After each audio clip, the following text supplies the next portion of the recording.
Welcome back, everyone. Welcome back to another day, another edition of the Rongyi Cup Playoffs Day number 2. I'm of course just VIP. With me, I'm joined by these amazing players, by the P1 chat, and of course by that my buddies off to the side as well. Welcome. Bienvenidos, everyone, one and all. Rongyi Cup is a massive premier tournament and online event that has been taking place over the past couple of weeks, and if you were here last week, we were covering the group stage. We did cover the group stage A, B, C, and D, and that has led us into the playoffs. Last week we also did cover playoffs day 1. Now we're here to catch up on day 2 and day number 3. Let's go. Let us go.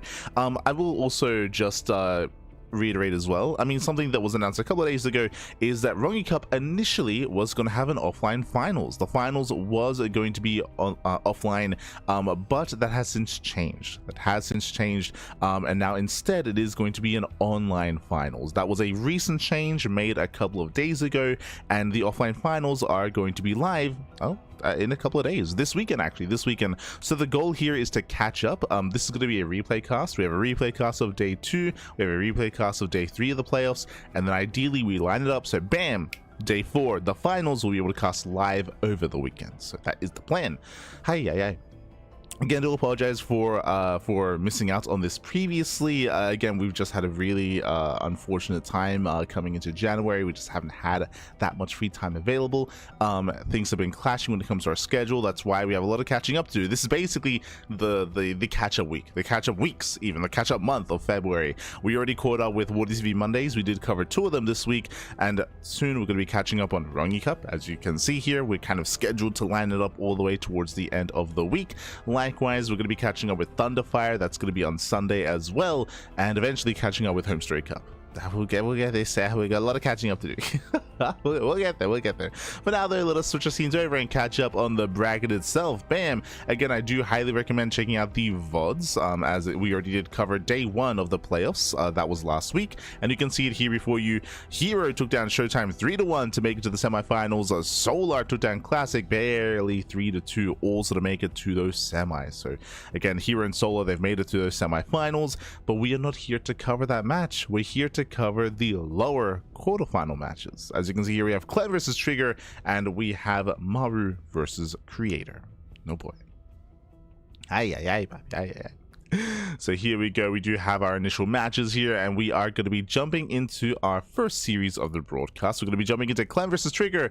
Two good friends here. Clem and Trigger, they do practice together quite a lot, so they've played against each other quite a lot. Trigger did defeat Clem recently. That is true. That did occur during the World TV Monday a couple of weeks ago, so that has occurred. But for the most part, Clem is still the favorite player, right? He's still the favorite player. He's still coming in as the heavy hitter, as the best Terran in the world.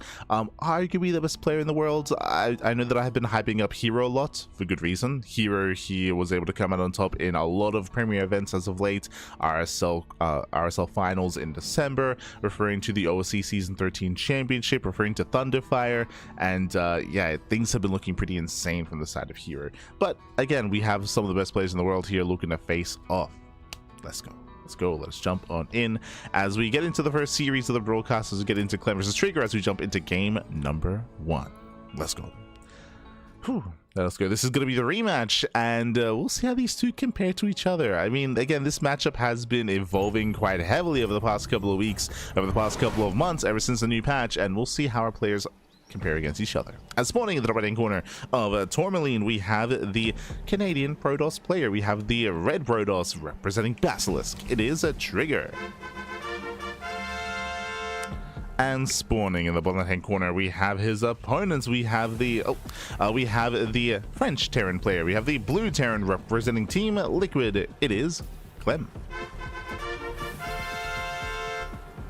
Here we go. We are going to be jumping on in, and again, these two, they do go back and forth when it comes to their matches, when it comes to their series. Clem is still the favorite player coming into this, but Trigger, he has proven himself time and time again. Right now, Trigger, he seems to be peaking in skill. It's a bit of a shame that this is happening post EWC, but yes, Trigger, he has been competing a lot, playing a lot. Of course, he is in South Korea at the moment. He's been in Korea for over a year, and oh, that Korean influence, we're going for the initial proxy. We're setting up here in the center of the map. Okay, now this should just be for a gateway to apply pressure. Trigger, he's assuming that Clem will go for an economic start, and he scouts, he checks, he confirms one gas. So Clem is going for a faster CC on the low ground, and the goal for Trigger should be to punish that CC. As again, it was an economic opener. Trigger going back in. Now there's a chance that Clem might go for the high ground CC instead, but no, the SV does move down to the low ground. The probe is in position to delay, and we'll see how annoying Trigger can be. The gateways are on the way. Bearing in mind as well, this is at best of 5. True. Best of 5. The probe taking a lot of damage. Reaper is now in production. Oh, proxy. Oh my pods. We're going for a one base all in. I assumed it was just going to be proxy 2 gate, as in 1 gateway proxied, 1 across the map. 1 back at home, I should say, but no, we have 1 at home, we have 2 across the map. We're doubling down even harder. There's that CC on the low ground, as we did mention. Again, Clem is going for an economic opener. He went for a single gas, and Trigger, he smells blood in the water. He wants to end it here and now. He wants to overwhelm. He doesn't just want to break the natural, he wants to break the main. Here we go. We're quartering out those stalkers. Adept is on the way as well. Bearing in mind the Adept can shade across the map, so it's going to be able to reinforce faster than a Stalker. It's all here. It's go time. Now we can see that Clem, he does scout the the triangular third base and the linear third. He's checking for proxies just in case, so he does check the third locations, but he doesn't check the center. And again, no SCV scout. Yeah, no SCV scout. The Stalkers have arrived. Bunker's not yet done. Diving on the Marine. Marine goes down, zones away the Reaper, and denies the bunker. It doesn't just deny the bunker, it denies the CC as well. Again, nothing will complete, so the wall is open here. Oh no! Oh Jesus, does move command for 1 second too long there. Has to be careful. Remember, he does not have high ground vision. Trigger, he's got to be careful. But that's what the Adepts are for. Adepts that can provide high ground vision with their shades. Meanwhile, we do have Clem trying to get into Marauder production. Ooh, snipes a Marine. Oh my, almost gets the Reaper. Yeah, 1 Reaper left, Pappy. He breaks up the ramp. Trigger, he's going for it. He's going for the kill. That's a lot of SVs falling. The Hellion can't really do much here. The Hellion gets focused down immediately. The Marauder's out. Also going to be targeted. The Marauder. Ah, Casito. Yeah, nice control. He pulls back the weakened Stalker. Pulls forward the high HP Stalker. Brings down the Marauder. GG gets called. GG gets called. Critical damage, and Trigger takes game number 1. GG. Whew. GG, well played, Trigger. He does take a lead in the series. Again, Trigger, he went for a hyper aggressive build, but it was a response to what he had scouted. Clem went for a hyper greedy build. Clem didn't just go Rax expand. Clem also skipped the SCV scout. If he had gone for the SCV scout, he would have seen the gateways missing, or he may have even seen the proxy itself dead set in the main scouting path. But no SCV scout. Greed out of Clem gets punished. And again, I'm a little bit surprised that we saw as much greed as we did on Tourmaline. Tourmaline is known for aggression, is known for all-ins. Not saying that it confirms it, but again, there's a higher chance of aggression occurring here. So yeah, greed out of Clem gets punished, and with that, Trigger takes the lead in the series. Let's go. Let us go. We're now going to be loading into game 2. Game 2 is going to be a Winter Madness, and we'll see if Clem can bring it back. We'll see if Trigger can keep this going, if he can extend his lead. Let's go. Here we go. This morning in the bottom right hand corner here, Winter Madness, we have the Canadian Protoss player. We have the red Protoss representing Basilisk, leading the series 1-0. It is a Trigger. And spawning in the top left-hand corner, we have his opponents. We have the blue Terran player, the French Terran representing Team Liquid. Down in the series, we'll see who bounce back. It is Clem. Go. So just realized we were not on TL. My apologies. Beautiful. Here we go. Now welcome one and all to Winter Madness. Winter Madness is a much larger map. The map pool is known for longer macro games. As a result, if Clem were to go for the same build, I wouldn't be opposed to it, right? If he went for a single gas opener, Rax, expand, no SCV scout, it would make sense. It makes sense. And yes, even though he got punished for it in the first game, that was unique to game 1, that was unique to Tourmaline, the chances, the likelihood of Trigger doing the same thing 2 games in a row is very low. Very, very low. So Clem, you can see here, he's unfazed. He's unfazed, unfaltered. Even though he is down in the series, even though he lost game 1, you can see no second gas. No second gas geyser, CC on the low ground, and no SCV scout yet either. And you can see that Trigger's just scouting. Trigger is not proxy.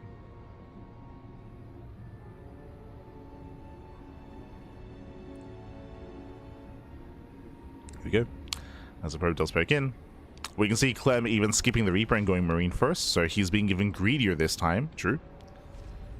What does this mean? Well, because he's skipping the Reaper, this means that he will have no scouting information early on. Obviously, there's no SV scout, but there's not going to be a Reaper scout either. Now, Clem, he will eventually get some information when it comes to his Hellion scouts, when it comes to his factory and Hellion production, but until then, he will see nothing. We can see the Marine should be checking for the proxy locations. There we go, does check the right-hand side, should be checking the left-hand side as well. And there's that factory.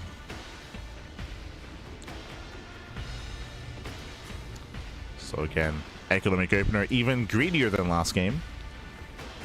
Trigger going for a standard opener himself. This time he will not punish Clem. Not this time.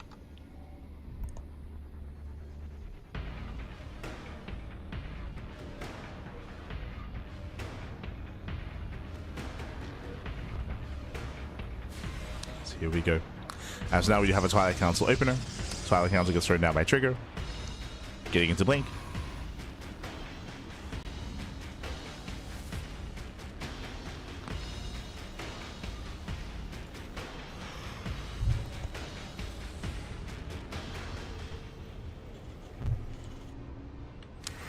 So from here, we're getting into Blink Stalkers. Likewise, Clem, he is getting to his own 1-1-1 follow-up. So standard follow-up here at Clem. Again, just being a little bit greedier than normal.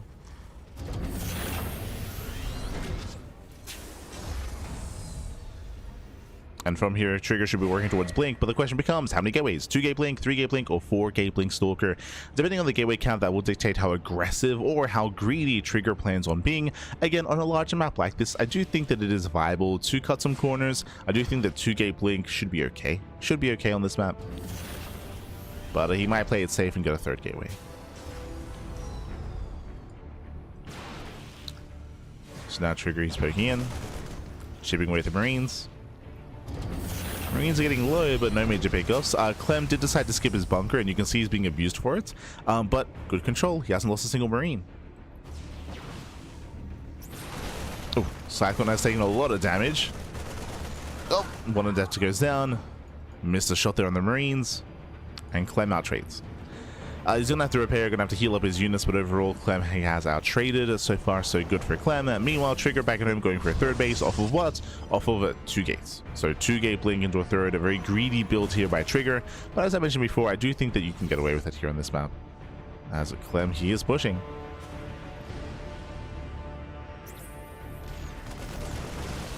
Ooh, unfortunately, we'll lose one of the Stalkers. Ay, ay, ay.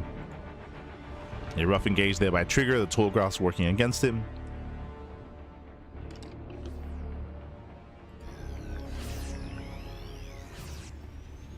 And honestly, this game has been pretty clean from Clem. It's been pretty clean. You can see here he's lost 1 Marine. 1 Marine for 1 Stalker, 1 Adept. Bearing in mind that Clem went for a hyper greedy build. So it's been a very clean early game.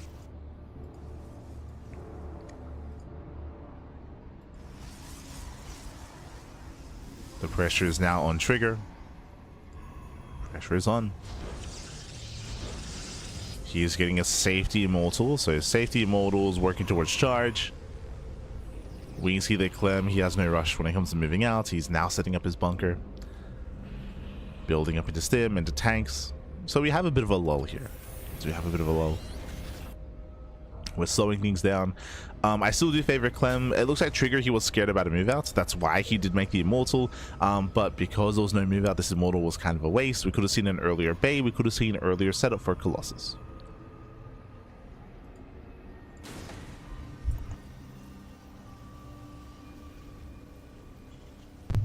Trigger just got scared.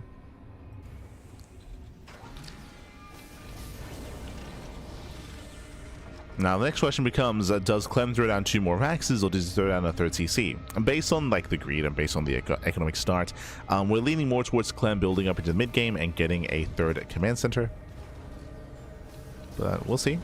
And speaking of, yep, there it is, 3rd CC. 3rd CC out of Clem, it's in the main. Oh.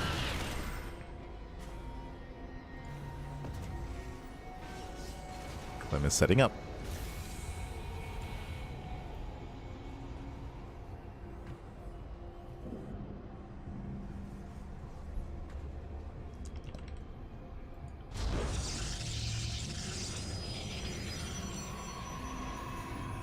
And Trigger, he still needs time.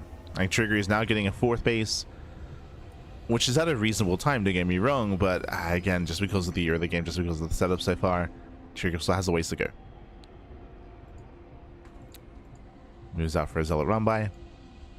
Will be spotted by Clem.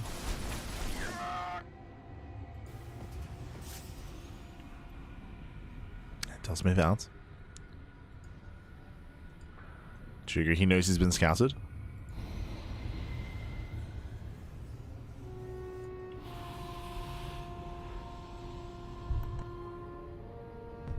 And he does start to move out. Likewise, I appreciate he does peel off a Marine once again to scout for a flank. To figure out what's going on. Observer get caught by the Raven. Here comes Clem. You must construct additional pylons. Trigger does spot the army. It does barely spot the medevac. Trigger, he reacts. At the same time, here comes his run by. Make his way towards the 3rd. Mine just will connect. Some decent mine connections here, but Clem, he's denied the 3rd. At the same time, switching in the tank. Ooh, tank's on siege. And nice pick up here by Trigger. Does catch the on siege tank. Marauders are moving in. But last they get within range. Yeah, they're getting within range. The Nexus is under fire. It's going to finish. Ooh, which means he has to commit. And he has to commit instead. He's running out of Zealots. Trigger, he's running out of buffer. The Colossus are exposed. Does bring down the tank. Barely kites back. And nice control here by Trigger. Oh my god. I was convinced that the first Colossus was going to go down. And it looks like it barely still will. But Trigger holds. Trigger, he holds. He defends. He was able to trade well enough. The Zealots did reinforce in time. Very impressive hold here by Trigger. He saves the base. He kills 9 SCVs across the map. And even preserves the Colossus. So Trigger's holding. Again, that was a very, very clutch hold as well. Very clutch. It was very fortunate that Trigger got the first tank for free. If you remember, Clem was caught on siege. So the first tank went down for free. The second tank, it did get a couple of volleys off. But again, it was only one. And now we're getting in towards the mid game. Getting into the mid game. After that failed assault here, I do prefer Trigger's position here. He's now getting up to 3 Colossi. He's keeping up with the mine drops.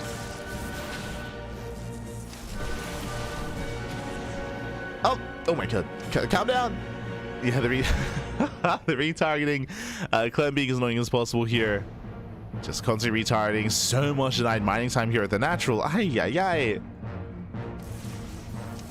This finally does go down. And messy defense out of Trigger. Messy, baby, messy.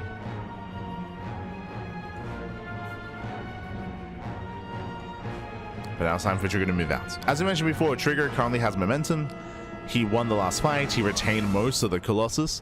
And back at home, what does Clem have to work with? Clem, he has no Ghost. The Ghost Academy is still halfway done, so no EMPs. But he does have a handful of Vikings. 4 Vikings in total.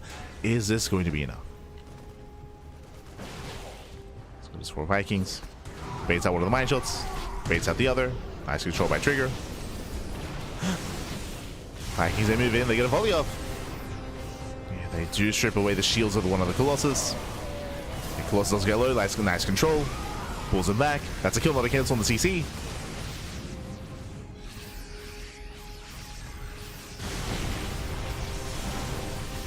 Is that a CC? Yeah, it was. Okay. I wasn't quite sure.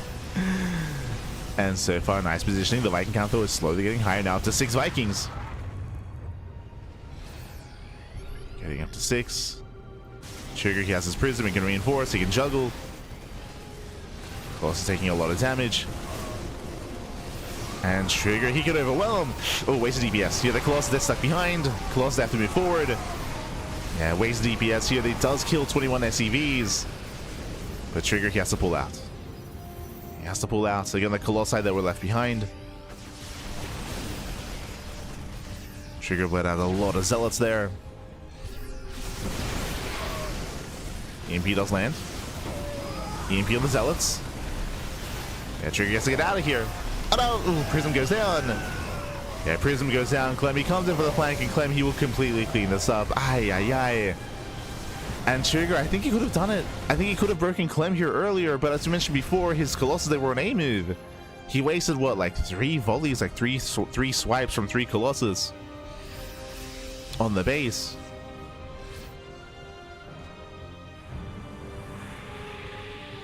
And with that, Clem holds. Clem doesn't just hold, Clem, he dominates that fight, cleans everything up. One Colossus gets away. And Clem, you may have lost a bunch of SCVs, but it was worth it. It was worth it. Now he's retaking his 4th base. Trigger, he has lost momentum. The thing about TVP is it's very momentum based. Very momentum based. And it's crucial here that Trigger denies the 4th, but now he can't. He cannot deny the 4th base. He has to try.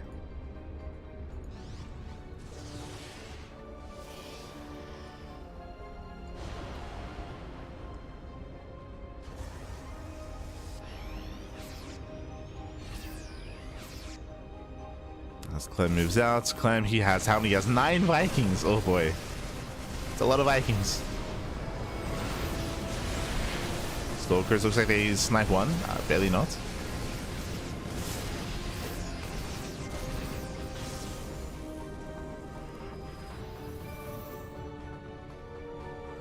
As Trigger, he does deflect. Trigger deflects the move out.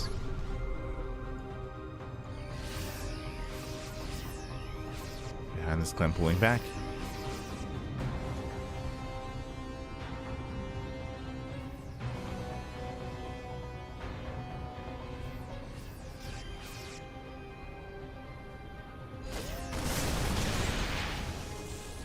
As Clem is out of position here, okay. Has a decent force on the right-hand side. Meanwhile, Trigger is going straight for the fourth planetary, for the 4th CC. Again, Clem out of position. Planetary taking a lot of damage. The planetary should go down. Oh my god, clutch save. It saves one of the Colossus, and Trigger is going to try to commit it and show us it over. Never gets off, and mainly turns away. Trigger has to get the hell out of here. I say that coming in for the flank, diving on the Vikings. Oof. Disruptor goes down. And Trigger, he does almost reset the Viking count. He does have to pull away. And things getting messy. Things getting very messy here. Trigger, he killed the 4th. There goes off. Trigger killed the 4th base. But he lost all his Colossi. He lost the Disruptor as well, so his splash damage is very limited. Economically, though, he's ahead, right? If he can survive this push, if Trigger can survive, if he can build up, if he can build up the Disruptors, the Colossus, then maybe, but he's getting caught out. Leaving out a lot of units. EMP lands on the Zealots. Trigger has to pull away. First Colossus has arrived. At the same time, Liberator does 9 mining here on the right hand side. 9 mining. Colossus can hold its own. Oh, taking a lot of damage though. Yeah, the Vikings move in. One more volley. Colossus goes down. Stalkers, they go for the dive. This I'm not so sure about. Yeah, he's gonna lose everything. Crazy blink out of Trigger. GG gets called, and Clem ties up the series 1-1. GG.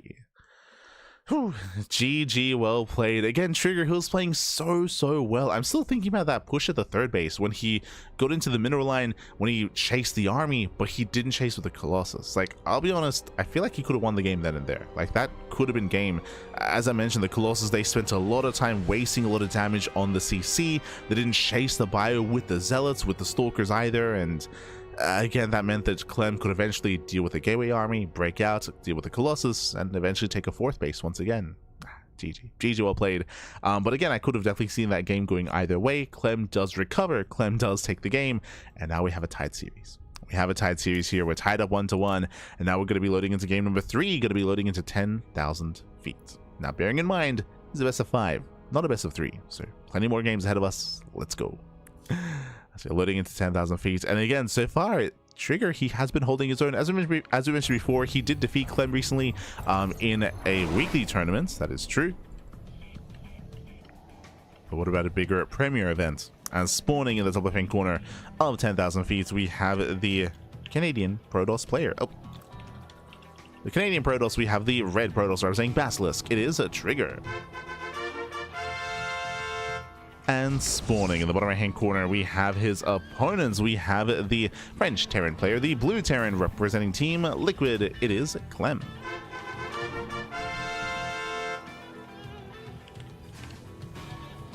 Here we go.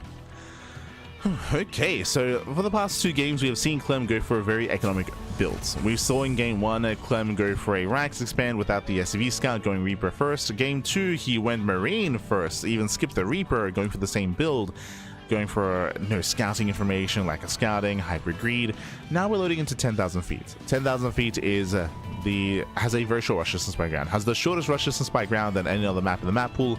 So because of that, aggression can be favored. I say it can be favored. The terrain does make up for that.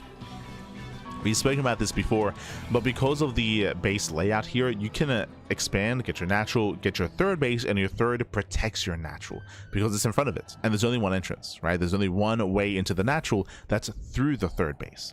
So because of that, your 3-base setup is pretty secure. The other thing here is the entrance into the main. 4-gate blink can be terrifying, can be threatening, but because of the terrain here, if you were to, for example, threaten to blink into the main base, if you want to rotate to the natural, you have to go all the way around.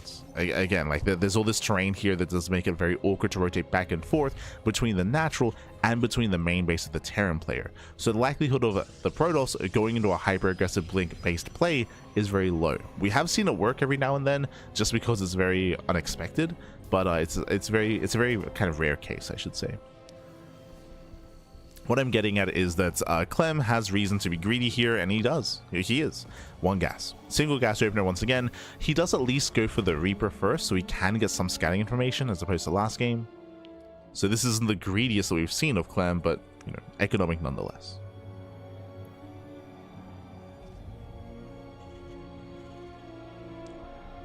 As Clem is moving out, checking for proxies. Don't blame him. Before moving out across the map. Meanwhile, so far everything's looking normal from Trigger.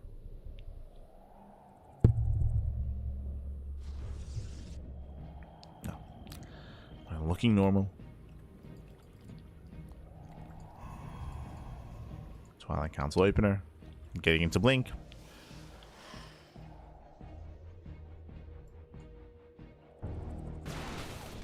As Trigger does move over the Stalker, but he will not delay the CC. Yeah, just 1 second too late. Does kill the SCV, but the command center is done. Morphing in the orbital. At the same time, Reaper gets into the mineral line and gets 1 probe. Oh, but doesn't get away. Okay. Trigger, he's holding. So a bit of a back and forth here. Technically, I do think this is slightly better for Trigger, of course. Trigger, he kills an SCV, he kills a Reaper, and he gets away with the Stalker. Ideally, he would have liked to have delayed the command center, but wasn't quite able to pull that off. Meanwhile, we have the Hellion follow-up. Again, Clem trying to work with, or trying to gain some information. So far, there's 1 gateway at the natural, there's 1 gateway in the main, 2-gate blink into a third. So economic build here by Trigger.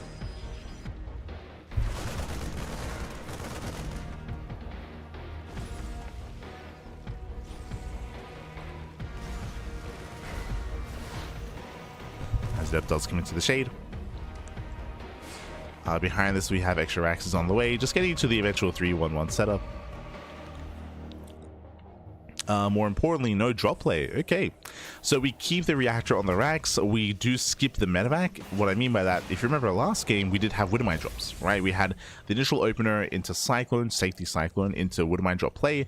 This time, there's no Widowmine drops, there's no safety Cyclone either. We're going straight into additional reacted Marine, into tank production as well. It does mean that an earlier tank push is going to be available here for Clem. As the Raven moves out to harass.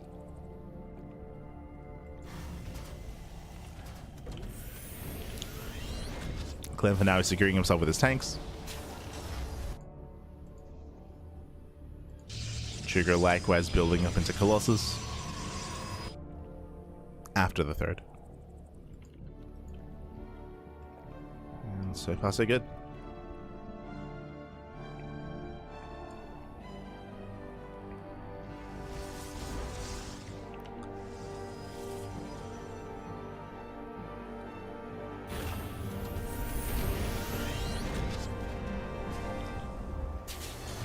So far, so good. As Clem, he's only making 2 tanks. Okay, so only 2 tanks. He does not continue tank production. Now switching to stim into combat shields. Clem does move out. He gets spotted by the observer. And Clem solves the observer.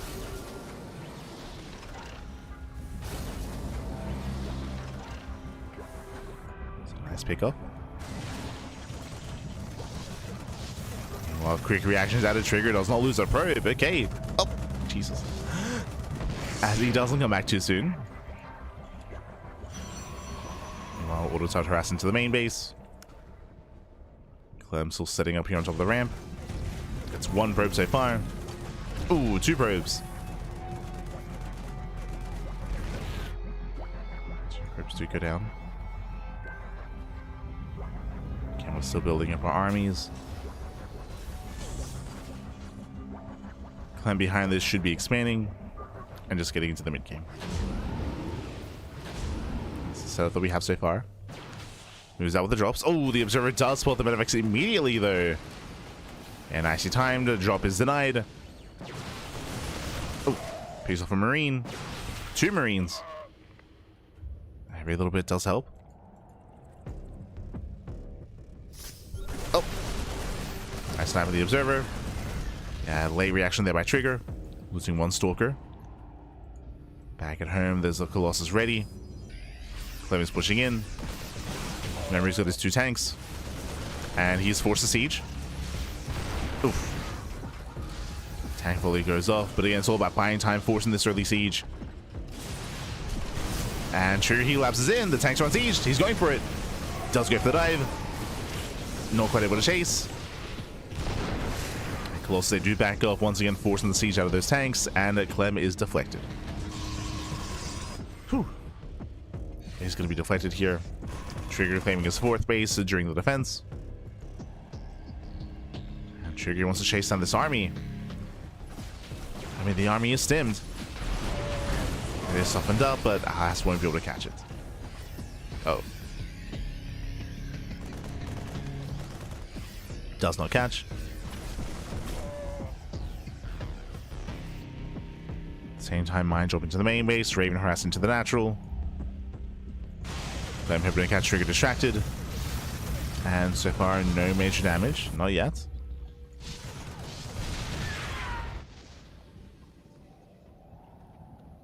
Mine's a setup for the main. And trigger, does he notice? Mineral field depleted. I don't think he did.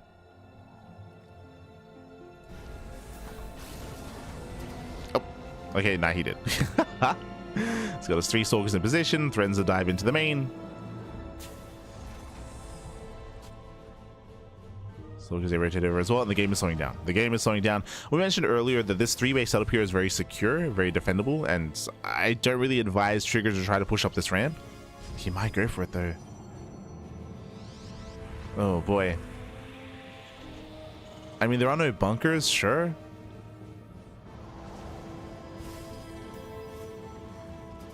Yeah, looks like he's gonna go for it. Waiting for +1.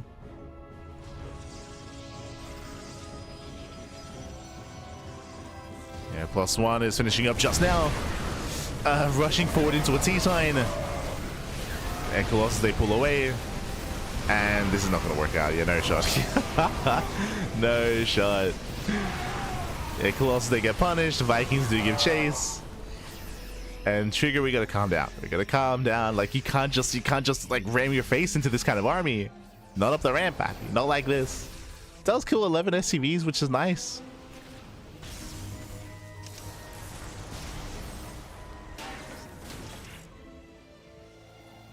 But at least trigger does preserve the Colossus. True, he does keep them alive. That could have been worse. He could have lost everything. If trigger had kept going, if he had kept pushing, would have lost everything. In the end, he killed 1 tank. He was able to catch a couple of Marines. He rotates over, ensuring no 4th. That's what he's checking for here. No 4th base. That's all he really needs to do, to be honest. Just ensure there's no 4th expansion. Max out. And get a 5th. Now, once trigger maxes, now there's more reason to push in, right? Like, trigger, he wants to spend his supply. make use of his advantage. I would say that we're missing some SimCity here. It would be nice to have like a central tower, a turret, a bunker here.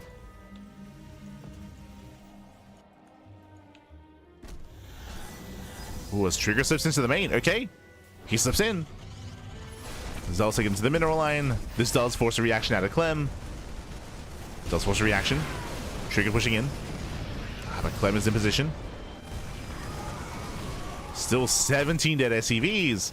And even though Trigger doesn't break the main army, Trigger, he does cripple the economy. That's what matters here. 20 SCV kills, very nice. The army reacts. Trigger, he doesn't quite push forward though. And again, he doesn't need to. And this is all we need to do, right? Like Trigger, the ability to go into the main base, to get some damage, cripple the economy, pull away, and contain Clem on a 3-base setup. Now, eventually, Clem will break out. You can see here he has a 4th CC. Like, he wants to expand. He wants a 4th base. And this is when Trigger can strike. As Clem expands.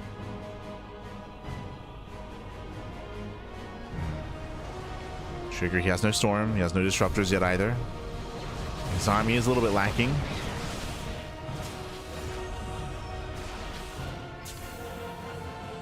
Now, the advantage of fighting here is the tanks, right? The tanks are further back. Clem is more exposed. He doesn't quite land. The one Colossus does go down. The Neva! He never goes up. Ooh, doesn't quite connect. That was close. That was very close.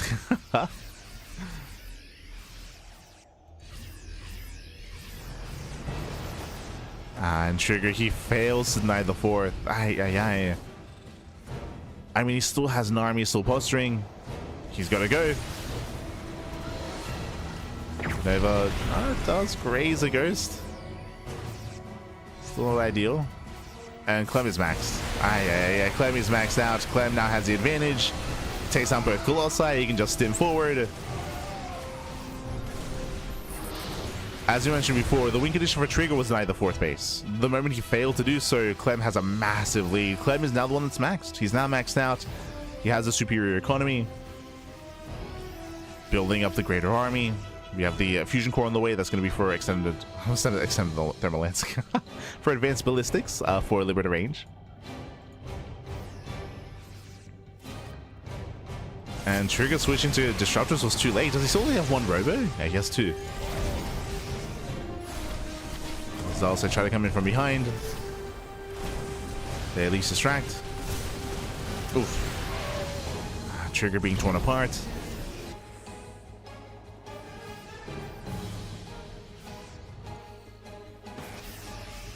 Now behind this Trigger, he's attempting to switch into Sky Toss. I would say this is late though, right? This is a late switch into Sky Toss.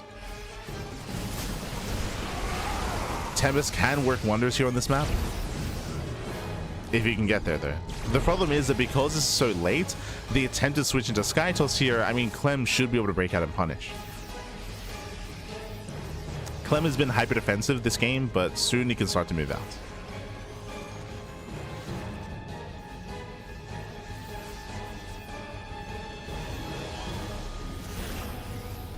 Trigger going for the... Oh, never mind. Assume that was a War Prism. He's got a couple of DTs. Leaping's on the way. Nova's not quite connecting. Yeah, oh god, Jesus. Nova's they don't connect. Clemmy sims in. Gets 1, gets 2. Slaps all the disruptors. That was 4 disruptors going down. And Trigger, he plummets in supply. As you mentioned before, the moment that he failed to break the 4th base, I mean, that's typically indicative of game in TVP. They have attempted DT harass. Not just that, but we spoke about it earlier. The bases themselves are very centralized here for Clem, so it's easier to defend. It's more difficult to pull off Zealot run buys, Zealot drops.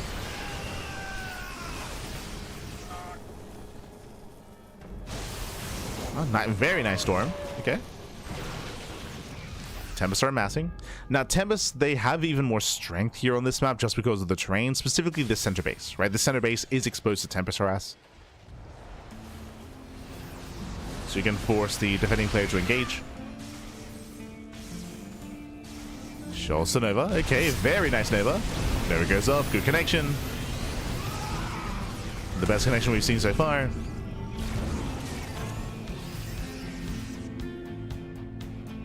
Clem is getting a 5th.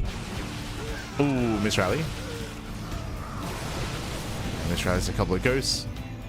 We got to tighten up.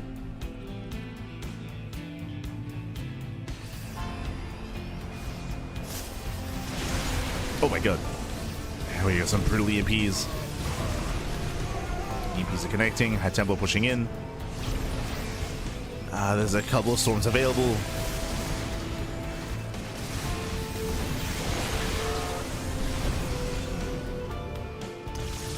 Nice CP on the High Templar, but there's still a storm. Oh no! Yeah, a bit of a rough rally. Bleeds out a High Templar and an Immortal. And Trigger, he's just getting bullied by those Vikings. Jesus, 2 Colossus going down. Not like this. Sorry, that was even like Tempest going down.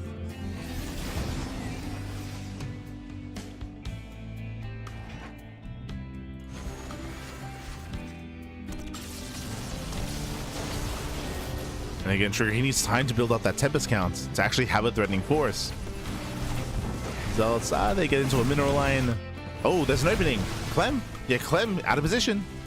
He's out of position, the base will fall. Nice pickup, and Trigger has to get the hell out of here. Kills the base, pulls away. It's a nice move out of Trigger. But can he get out? Oh no! Yeah, he's getting flanked. Does get caught, does get flanked. We lose the Tempest. And Novas are not quite connecting.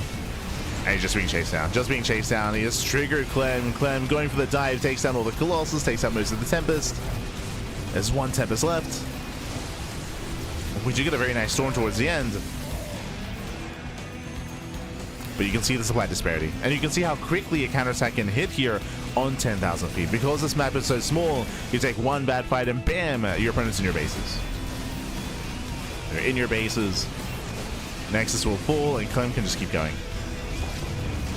From here, he can just keep pushing.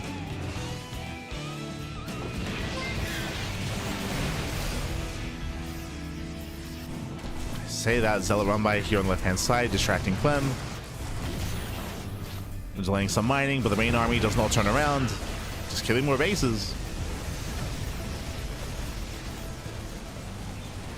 Catching out more expansions. Again, I do feel like he could have kept going. There's no disruptors up here. There was 1 storm. Only 1. Oh, that's way too soon. It was like a flanking storm on the south side. And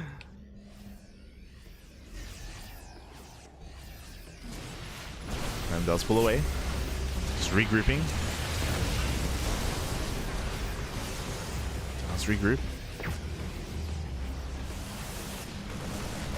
Getting up those zealots.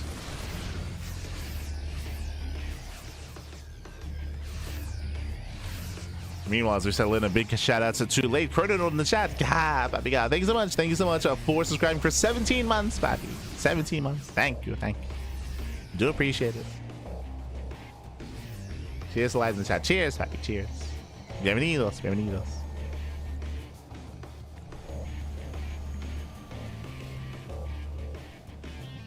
Let's Trigger again, still trying to hold his own. He does have a harassing force on the right hand side. Clem though. Does have a horse waiting. Does have units in position.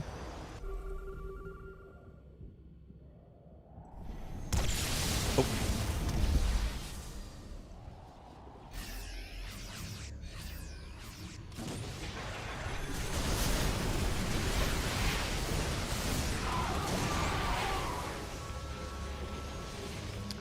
That Trigger's being sent away. So what's the answer for Trigger? More Tempest? More Tempest, and I would say more Disruptors. Like, typically you want to switch into a heavier, like, Tempest Disruptor count, just so your army's less vulnerable to EMPs. So you can see here Disruptors are amassing. It's just been a really shaky mid to late game here for Trigger. Oh no! Jeez.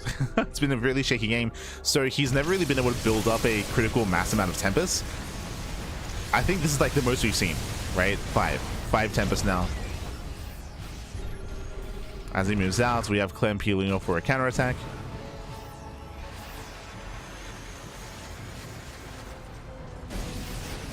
We have more Tempest on the way. And force recall. Yeah, force recall back home.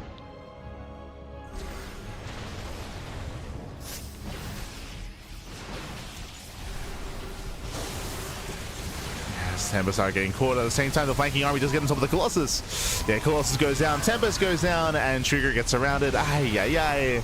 Yeah, fumbled, recalled. The problem is that he recalled half his army. Recalled half, the other half was left out in the open. Yeah, messy engage here by Trigger. Oh, nice Novas, though. Yeah, Novas do connect. We're getting messy. Trigger, can he take the fight? No detection. The ghosts. The ghosts are getting away. There's no observer. Ghosts, they all survive. They walk out. So on the one hand, Trigger got surrounded. He lost a lot of high-tech units. At the same time, though, Clem took 2 massive Novas to the face. So we're getting messy. The ghost did make it out. Observers now with the main army. We have more observers on the way. Now we got some nukes. Oof. As Trigger bleeds out one of the Tempest. Bleeds out one. Likewise, Clem overextends with the Vikings. Nuke lands. Softening up this base. Yo, the cloak ghost just auto-attacking is going to do more damage than the ghost, than the nuke, I should say. Oh no, 5. We can get up to 6.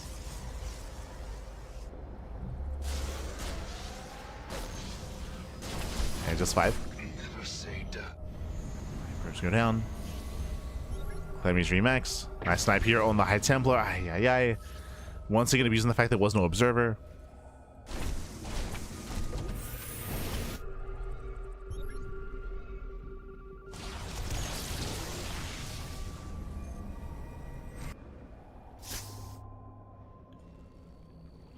And as the dust settles for a moment here, Clem, he retakes bottom left. So he has a 5th base. Now getting a 6th. Expansion on the way. Ooh, Vikings, they catch out one of the Tempest. They catch out 2. 2 Tempests go down. Big overextension. A storm of the Vikings where there are so many Vikings. They just tank the storm. They shut down the mothership. Yeah, the mothership falls, every Tempest as well. Trigger was caught out, and he will lose the base. Yeah, he'll lose the base, he'll lose the army. Ay, ay, ay.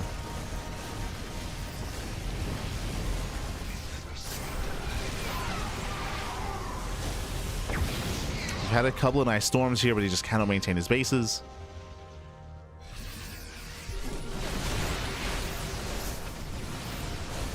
Trigger does give chase.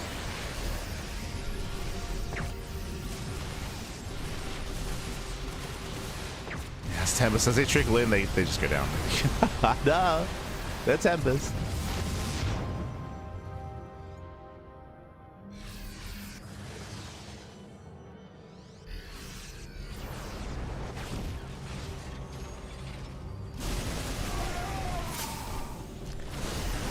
Trigger trying to catch out the ground army. Zealots, they can trade well for themselves, but they're getting impeded. Trigger is holding on to 2 storms. 2 storms. 2 High Templar.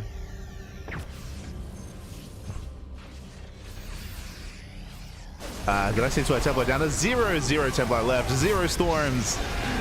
Once again, brutal snipe. GG gets called, and Clem will take a lead in the series. He takes game number 3. GG. Whew. GG, well played. Clem does take a lead. Again, a very messy game is what I will say. Early on, I did like Trigger's position. If you recall, Trigger, specifically the moment where he was popping off was when he got a Zealot drop in the main. He got his War Prism in the main base. He was able to finish a Warpin as well. He killed, was it 21 SCVs? He killed like 21 SCVs as he was posturing at the 3rd base. And I mean, that was a great moment here for Trigger, crippling the economy, containing his opponents. but he failed to break the fourth. If you remember, when Clem took the fourth base, Trigger, he was stuck in a very heavy gateway composition, a very heavy zealot composition, and he wasn't quite able to engage. He was kind of being bullied back. He wasn't quite able to commit, playing maybe a little bit too scared, and Clem got his fourth. He got his fourth base up and running. I will say that Trigger's switch into Skytoss was very late as well. It was a bit of a late realization from Trigger that he could no longer break his opponent. He had to tech up, and again, he never quite perfected his army. Trigger, he never quite was able to build up to the ideal of Tempest, of Disruptors, of High Templar, of Colossus, just because there were so many trades and just because there were so many engagements going on and so many losses from both sides as well. Trigger never quite got there. And still, despite that, there was some decent moments, but GG. GG, well played. With that, we're now getting into game number 4. Going to be loading into the Old Republic. Bearing in mind this is a best of 5, so Clem needs one more. Una más, one more game to claim the win here. Let's go. As we are loading in. And we'll see if Clem can close it out. We'll see if Trigger can bounce back and force the ace match. Let's go.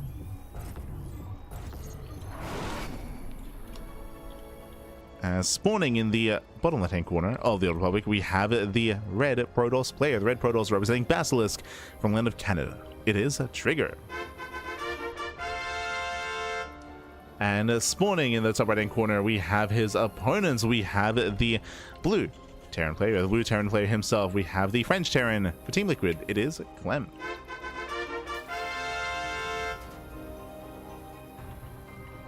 Need Storm to retreat, otherwise it costs. Yes. Storms, specifically in that kind of late game scenario, is usually used to zone away the Vikings. Used to zone the Vikings to protect the Skytoss. Whereas you need the Disruptors to zone away the ground army to protect the army as well.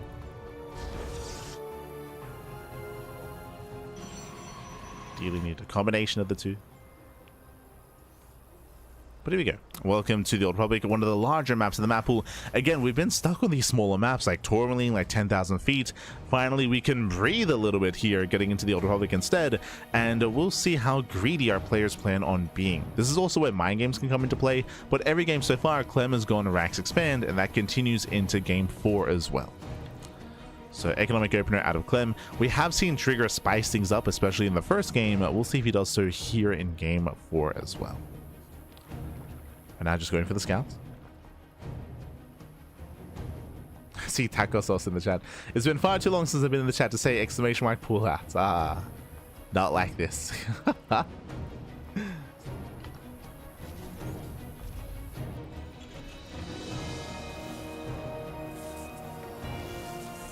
As Trigger, he does force the CC to be off center. Some damage. Trigger gets the hell out of there. Clem does go Reaper first, not Marine, so he will have some scouting information. I mean, he's even going for the SCV scout. Okay, fair. SCV scout confirms the Nexus. Reaper ideally will confirm the tech.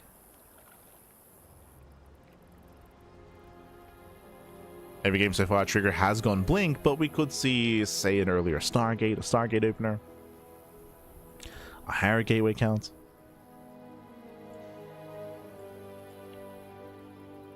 Now there.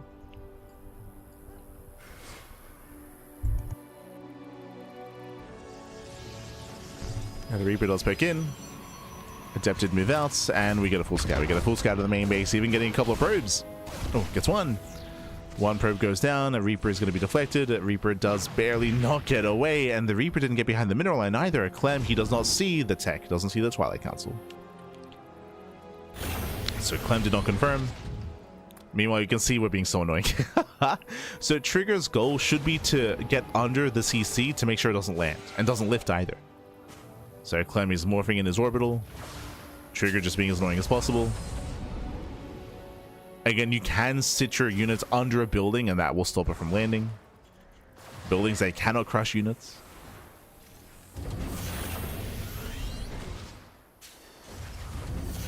And Trigger, he's just camping the CC. Oh, Hellion has arrived.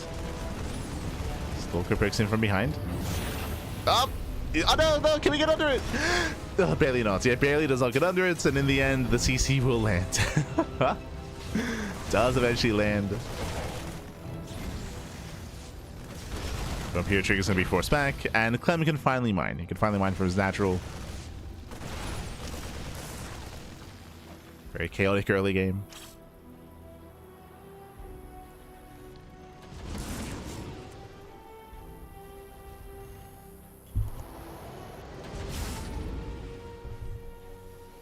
No.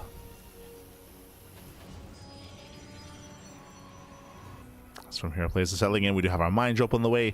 Clem likewise getting into his own 3-1-1 setup. So standard setup, going for his mines. This tells me that he's not going for any kind of safety cyclones, so no safety cyclones. Tanks going to be on the horizon instead. Building up his tanks, getting into the mid game. Likewise, 2-gate blink again from Trigger. Almost every game, I think, if not every game, except for game 1. 2-gate blink into a third. So once again, really tame early games. Ooh, medevac goes down. Mine shot does take down the Stalker. So not the worst mine connections, but Clem did lose the medevac. So the medevac didn't get away. I would say a better trade for Trigger. Trigger behind this going for a faster bay and faster forge. What I mean by faster is that in the last game, in the last 2 games, we had Trigger going for earlier charge. Going into charge and 3 extra gateways first, and then going for Colossus. This time, Trigger is staying on 2 gateways and taking up. So this is very greedy. He's very, very greedy here. But he's assuming that Clem won't apply any pressure. So Trigger is laying his gateways, laying charge, cutting corners. Clem back at home is just building up into his upgrades. There's no crazy 2-base all-in or anything like that. And here we're liking Trigger's position. So far.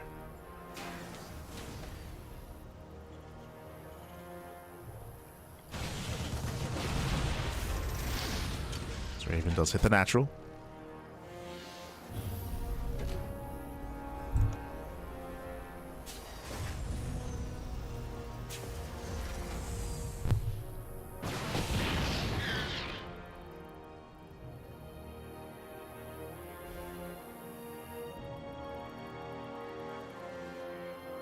It's the natural.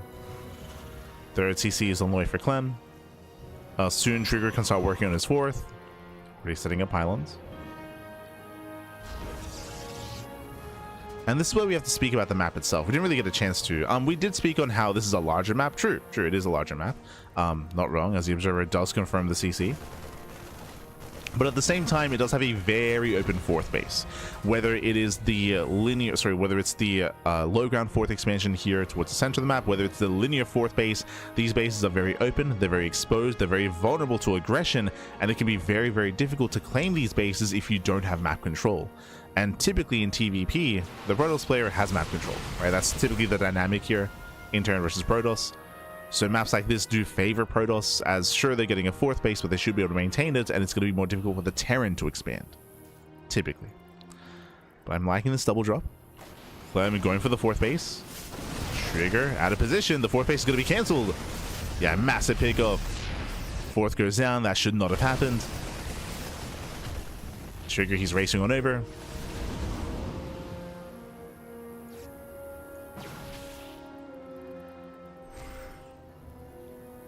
And now Trigger's 4th base is late. So late 4th, worse economy. Meanwhile, Clem now expanding. Getting his own 3rd.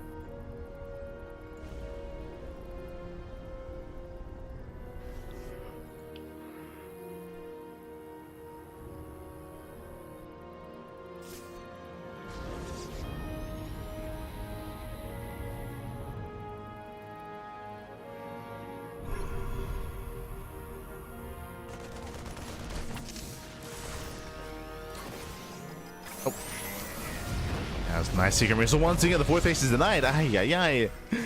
Yeah, Trigger cannot engage. Clem denies the 4th, and Trigger, he is in trouble here. He just cannot expand. And with that, Trigger is falling behind. You can see Clem now taking a supply lead.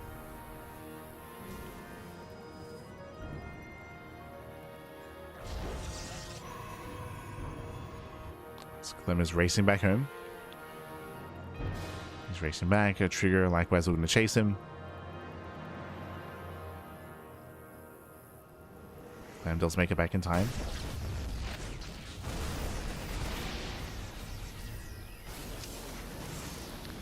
Likewise, now getting a second starport, armory, second eBay as well.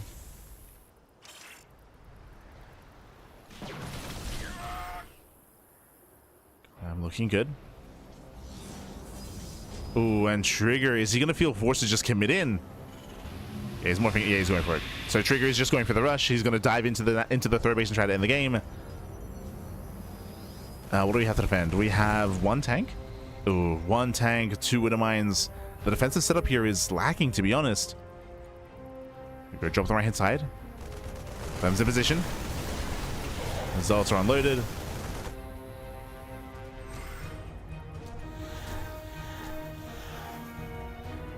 Trigger does pull away. There is an opening. But Clem rotates. Trigger blinking forward, getting a medevac. Yeah, medevac goes down. Commits up the ramp. Remember, there's only one tank.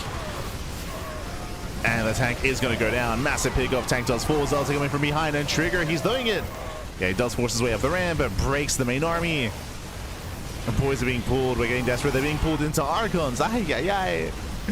Yeah, the Archons, they punish the boys. And a Trigger, he's looking to tie up the series. We're tying things up here. Trigger, he'll lose all the Colossus. That's going to be 27 SCV kills, even more damage. And again, basically, Trigger was forced all in. He was forced all in because his fourth base was denied twice. Even now, there's no mining in his own fourth. So Trigger's hand was forced, and we saw that Clem just he was lacking here when it came to the defensive setup. Lack of SimCity, lack of defensive setup. GG gets called, and Trigger, he does tie things up. We are going to game 5. GG. Whew. GG, well played. Trigger, his hand was forced, and again, he did commit, did double down. Once we saw those Archons morphing in, or the High Tempo morphing in, it's like, oh no, he's going for it. He's going for it. We saw that he was able to pull Clem apart a little bit, going for the drop on the right-hand side at the natural, peeling off some units, but more importantly, the defensive setup on top of that ramp was lacking when it came to SimCity, when it came to any kind of backbone or factory-based units, of course. It was only that one tank. GG. GG, well played. With that, we're going to the ace match. We're going to be loading into White Rabbit. Let's go. Let us go. Another one of these larger maps. And we'll see how this story ends. We'll see.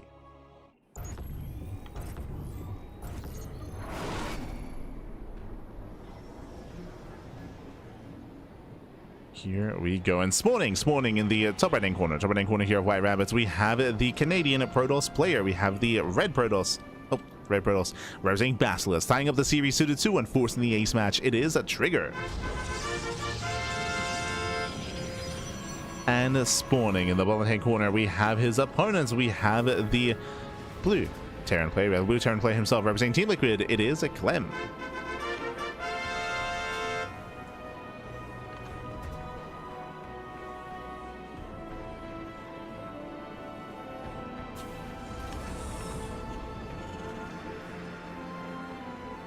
See in chat. Sorry, I was focusing on the game itself as Clem does move out with an early SCV. You have my attention.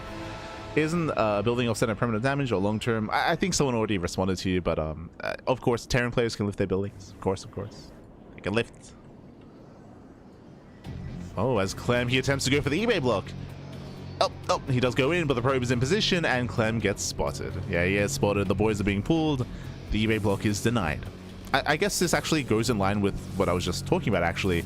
How Terran players, they can lift their buildings, so it doesn't really matter as much if they do get forced off center.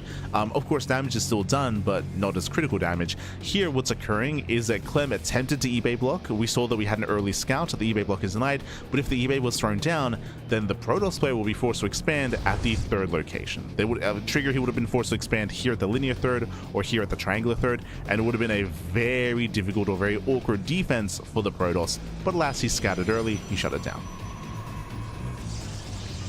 But these expansion blocks are more detrimental to Protoss and even to Zerg players at times, but mainly to Protoss, just because, of course, they can't necessarily deal with that. And their initial units are less mobile as well, so it's a little bit more difficult to defend. Zerg players, they can connect their bases with creep, so they can kind of deal with that a little bit early on in ZVP. But here we go. from here, we're settling in.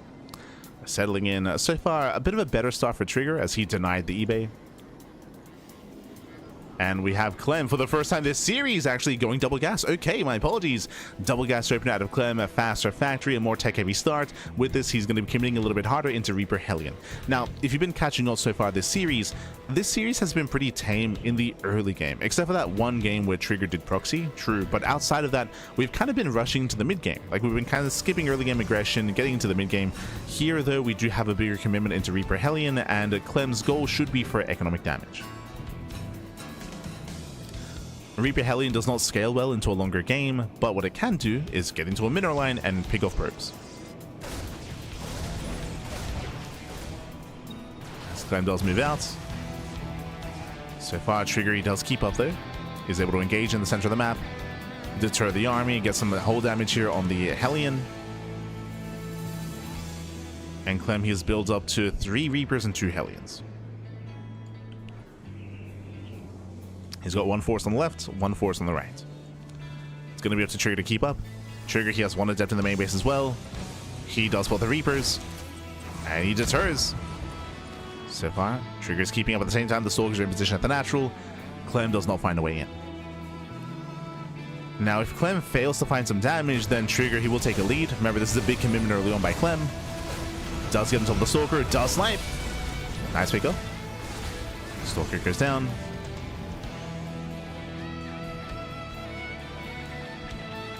So even though Clem did not get economic damage done, he at least gets a Stalker. It's something. It is something. Behind this, Clem getting to his own additional Raxes. Going to be going for his own Mine Drop. We'll see if we can distract.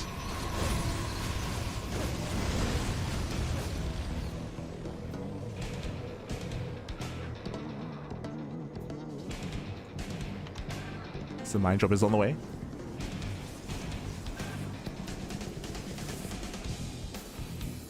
Buenas noches, buenas noches.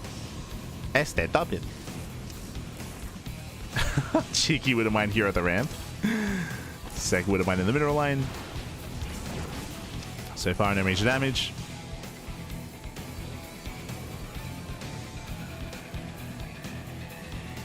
And Trigger, he will defend.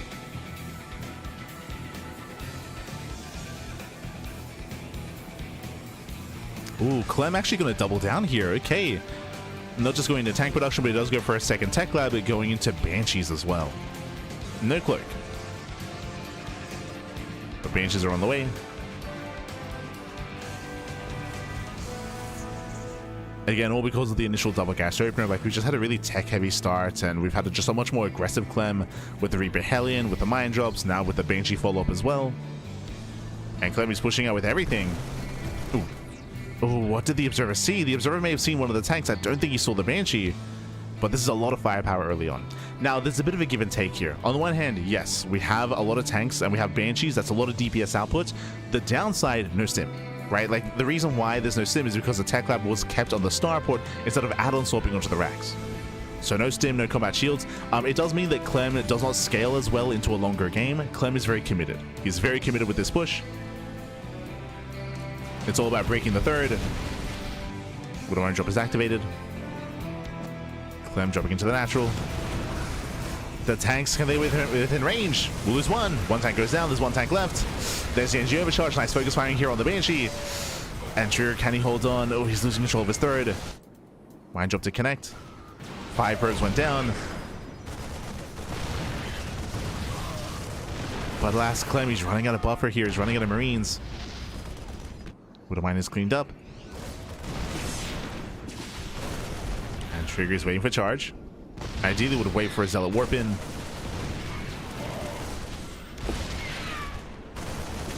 Does avoid the tank shot. He's going for it. Okay, it does blink in. He goes in, takes on the first tank. He gets 1, he gets 2. Both tanks go down. Charge is now done, and Trigger holds. Trigger, he holds. He cleans up this army. Ay, ay, ay. And we mentioned it, Clem, he was basically all in here. He was basically all in. He will lose everything. The army gets cleaned up. The Widow Mine Drop comes back in. He saved the Widow Mine from earlier. Trigger can now counterattack. And we mentioned before that all the upgrades are heavily delayed for Clem. There's no stim. There's no concussive shell. Combat shields is on the way. But Clem, he has no third CC. He's contained. That push had to at least kill the third. He had to at least kill. Prepares it too late. Prepares too late. Bunker goes down. Now, Trigger, he doesn't have enough momentum to break the natural here. No shot. But what he can do is contain. The Terran on 2 bases.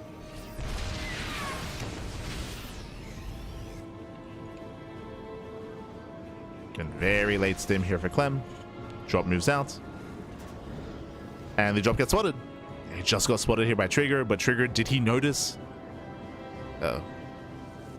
I don't think he did. He's going to commit. Okay. We're gonna get rowdy, Pappy. The drop, he gets into the mineral line. A lot of probes are about to go down. At the same time, Trigger, he's just going for the dive. He's just going for the natural. Trigger pulls away. What is it to defend? 2 tanks. There's 2 tanks in position. Only 1 sieged. Trigger, he's got to go. Both tanks do siege up, though. He gets 1. 1 tank goes down. Ideally, he wants to try to force some friendly fire. But Clem, I don't know if he can actually hold this. 22 SCVs, 22 dead SCVs. Aye. Trigger, he gets behind the mineral line, forcing more friendly fire. 26 SCV kills. And he's crippling Clem. He's crippling. Ah, no. More tank shots. Oof. Yeah, more tank shots popping off. The drop across the map did kill 6 probes, but that's not good enough. Yeah, it's not good enough here. Medevac goes down. Trigger, he defends. And Clem, he is struggling. He's stuck on 2 bases, stuck on 32 workers. Less than a 2 base economy. Again, Trigger just capitalizing on how far behind Clem was. Once again, forcing tank shots in the mineral line. Oof. Forcing friendly fire. Jolada, the drops, he gets spotted. GG gets called. And Trigger, good luck in the next round. Trigger, he will claim the series 3-2. Trigger will knock Clem out of the tournament. GG. GG, well played. A very intense back and forth here. Not the first time that Trigger has beaten Clem. If you remember, he did beat Clem a couple of weeks ago in the Wardy TV Monday, but here once again he brings him down in a bigger premier tournament with a much larger prize pool as well. Remember, Rongyi Cup has a 21,000 USD prize pool, so a massive prize pool here. The best players in the world are facing off, and Clem, his run ends in the quarterfinals. GG, well played. Shout out to Trigger. Trigger, of course, he has been popping off. As I mentioned at the start of the series, it's a bit of a shame, but Trigger, he's peaking post DWC, but Trigger, he is peaking at the moment. He has been getting some very, very strong results over the past couple of weeks, over the past 2 months, and with that, he brings Clem down. GG, well played. GG, well played. A very intense, very chaotic series. It all came down to this final game, of course. In this final game, we had Clem being hyper aggressive. We did mention that he did go for a double gas opener into Reaper Hellion, into a tank Banshee, borderline all in. I say borderline all in because technically he could have gotten away with just killing the 3rd base, but again, very committed play, basically an all-in out of Clem, as he did decide to forego any kind of upgrades, stim, combat shields, any kind of setup for a longer game. It all was focusing, and it was relying on that tank Banshee push, and Trigger shut it down. Trigger, he was able to engage at a time, able to shut it down, so very impressive play there by Trigger. Whew. And with that, we have our next semi-finalist. Trigger, he does advance on to those semi-finals. Let us catch up on the brackets. Un momento, papi, un momento. Here we go. As we switch our scenes over, we have our playoff bracket here again. Hero took down Showtime earlier. This was last week during day 1 of the playoffs. Hero took down Showtime, Solo took down Classic, and now we just got our results coming in. We had Trigger, he takes down Clem 3-2. Trigger, he's now in the semifinals, and the question becomes, who will he face off against? Will it be Maru or Creator? Oh boy, another TVP is getting ready for us. Another TVP. And I'm sure a very different kind of TVP as well, for sure. Let's go, baby. Let's go. As we are going to be getting ready for our next series. For now, though, we're going to be cutting into a very short break. Bearing in mind that today we are only covering the quarterfinals. Tomorrow we're covering the semis, and the day after that will be the grand finals. So 3 days straight. So day one here, I'd say day one. Today we have quarterfinals. Tomorrow is the semis, and the day after that is the grand finals. Bearing in mind that right now these are replay casts, but the grand finals will be casted live. We're just lining it up here to lead into the grand finals. That'll be over the weekend. For now, though, again, we're going to be cutting to a break, so we'll see you guys soon for Maru and Creator. See you soon.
welcome back everyone, welcome back. Whew, we just wrapped up with our first series of the broadcast with our first quarterfinals match of Clem versus Trigger, but now we are here with our second and final series of the broadcast, another best of 5 between Maru and Creator, another TVP. We already have 3 semifinalists confirmed. We have Solar, we have Hero, we have Trigger, and do we have a Terran in the semis? I mean, Maru is coming in as a favorite player, that is true, but I also have to give some respect to Creator, because Creator has also been improving over the past couple of months as well, right? Creator, he's been getting some better and better results in recent times, so we'll see if that translates into a win here.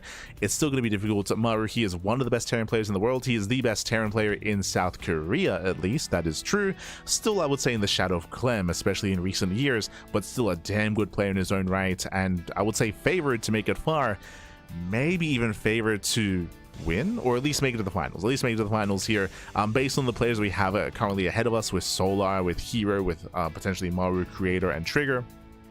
Still gonna be a tough one, but I'm ready, I'm excited, especially considering that Maru, it's a rare sight to see him in an online tournament. Very, very rare. True, I should have started with that actually. Maru, he rarely competes in these events. He does actually compete a little bit more in the Chinese tournaments, so think of Masters Coliseum. True, Masters Coliseum, World Team League. There is an exception here, so I'm sure Maru, he's willing to compete in these events run by SC Boy, and here he is for Rongyi Cup. Let's go. Let us go as we are jumping to game 1. Game 1 is going to be on Winter Madness. Remember, the winner of this series will play against Trigger in the semis. Let's go. Let us go. As spawning in the top left-hand corner. Top left-hand corner here at Winter Madness, we have the South Korean Terran player. We have the red Terran representing Team Vitality. It is Maru. And spawning in the bottom right-hand corner, we have the South Korean Protoss player. We have the blue Protoss. It is a Creator. Here we go. We're here. We have made it here to our second series of the broadcast, so one of the best of 5, and coming into this, I do expect to see a very different kind of TVP. Now, we kind of alluded to it, and we did bring it up, I think it was in game 5, the ace match of the previous series, and even before that actually, but Clem versus Trigger was pretty tame. It was a pretty tame series. Yes, Trigger did a proxy in game 1, and yes, Clem did 2-base all-in game 5, but game 2, 3, and 4, we had very economic and very mid-game focused builds, right? Like the players, they were cutting corners, they were being greedy. We saw Clem go every game racks expand. We saw likewise, we saw Trigger go 2-gate blink every game into a third base as well. So we had just really economic and really greedy builds for the majority of that last series.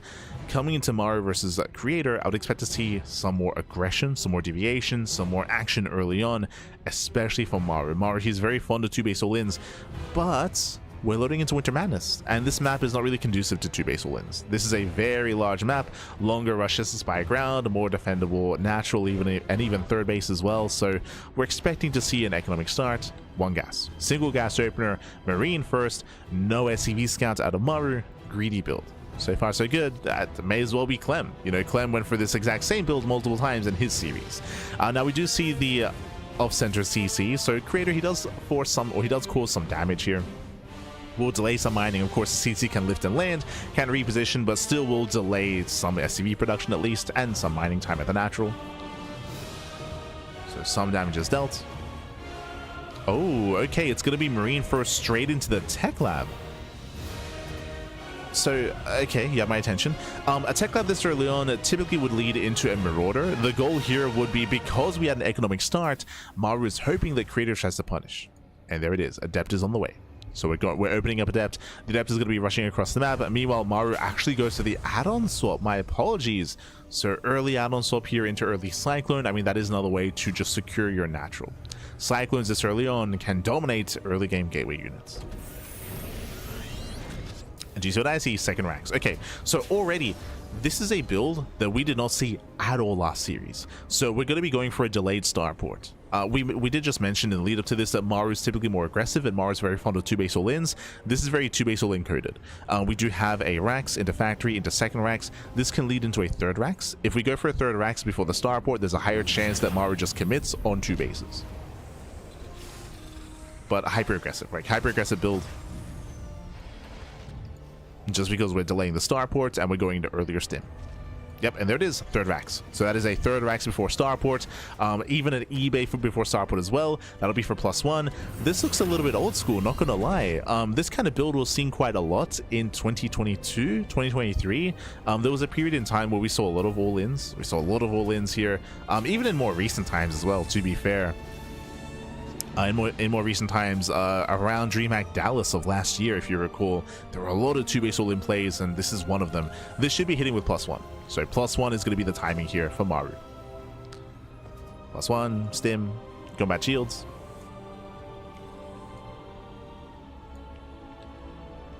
This is going to hit like a truck. And Maru can pull the boys with this as well.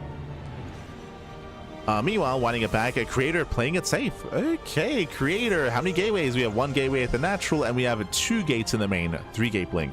This is considered to be a very safe kind of way of playing, just because we are going to be delaying the 3rd expansion in favor of extra gateways and extra stalkers. That is true. I would say, though, that I prefer Maru's position. This would be ideal against an earlier timing and an earlier push, but Maru, he's waiting for these upgrades, right? Like, he's still staying back at home waiting for these upgrades to kick in before he does push.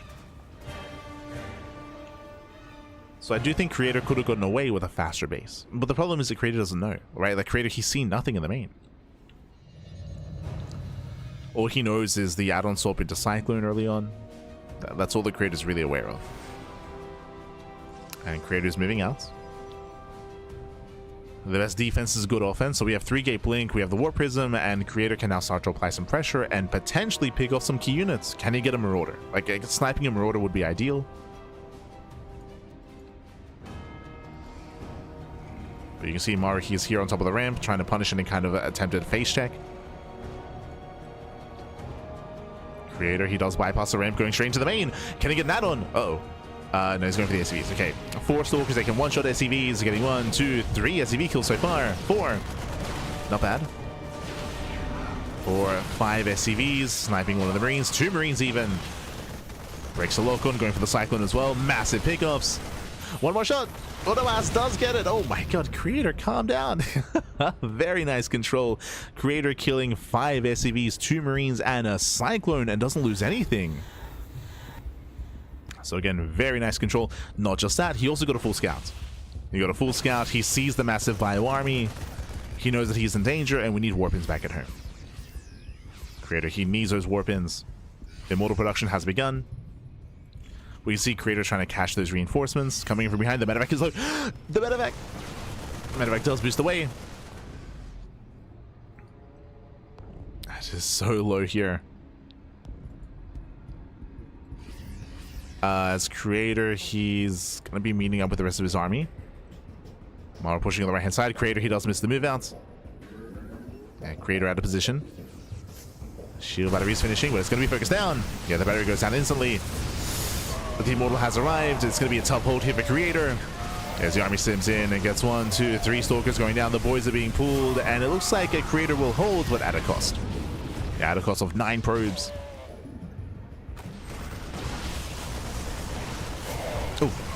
Oh, that goes down. Maru, he still trades. And in the end, that was 9 probe kills, 6 stalkers, a sentry. It was a good amount of buy that was thrown away, but yeah, Maru, he traded well here. Traded well. Behind this, he's still building up. Do you see what I see? 2 more Raxes, but a 3rd CC. So he's getting a 3rd CC. Maru, he's not all in. He's expanding. This was a very strong timing attack, and he was able to deal some economic damage, but not enough to kill. Not enough to kill, but to give him a lead. Like, Maru at the moment, I would say, is ahead economically. He does have mules, bear that in mind. And he's about to land his 3rd.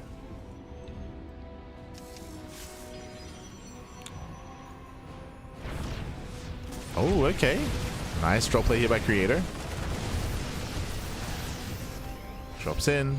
Gets 2 SCVs. Gets a Marauder as well. Doesn't lose anything.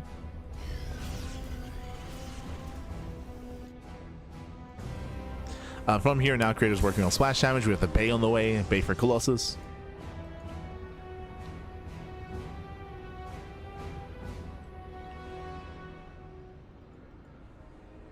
Army gets spotted. You see Creator, he does respond.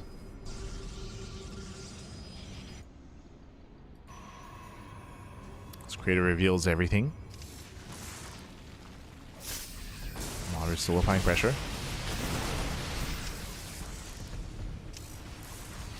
And looking for a way in. So far, Creator is keeping up.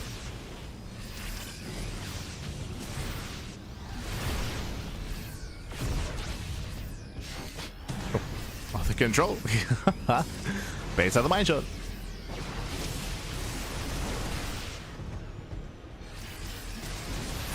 Baits out the mine. Catching out some Marauders, not bad. Getting one. Almost two. Gets a Marauder, gets a couple of Marines. Nice force fields.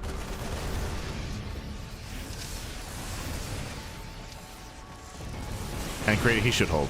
Yeah, he should be able to hold on here. I mean, there's a lot of potential with his Widow Mines. Oh no! Jesus. Yeah, Prison does pull away. Prison does barely pull away, but Vikings have arrived.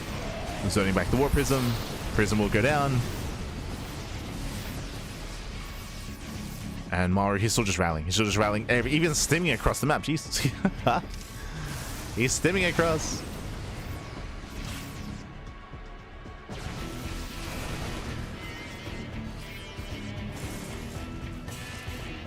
But now that it's a Colossus, Maru, he has to back up. He has to respect it. Respect the Colossus. Oh, Jesus.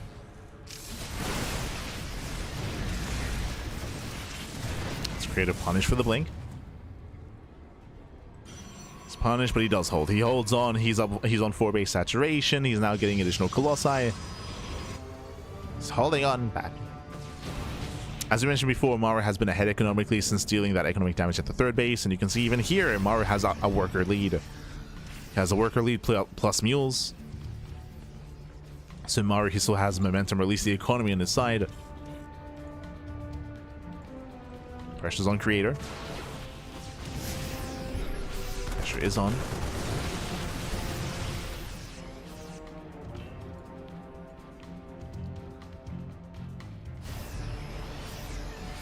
Creator, he has had some nice moments, don't get me wrong, but we need something more decisive here. As now we have a 2nd starport, mass Viking productions on the way. Maru getting a 4th CC, Creator getting his 5th. I'll say the Creator's 5th base is, I mean, it's decently timed. It's okay.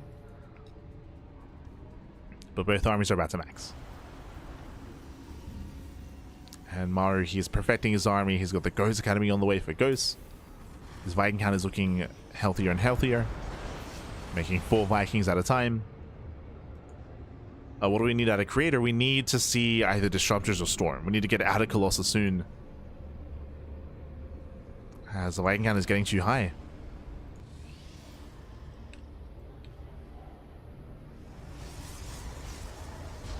There it is. We have made our decision. 2nd Robo. I will say this is late. You can see the Creator has a bank. We could have seen this Robo earlier, so late 2nd Robo, late switching to Disruptors. That is a concern. And pre-Disruptor, Creator is vulnerable. He is vulnerable.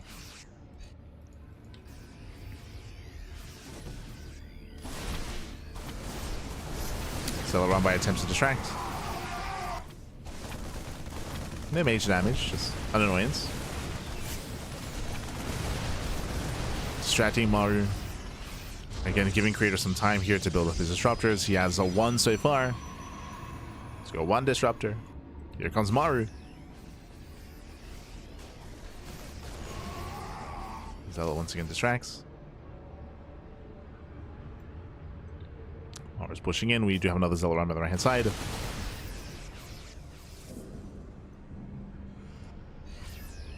How many Vikings do we have? 11. Okay. 11 Vikings. That's a lot of Vikings, Pappy.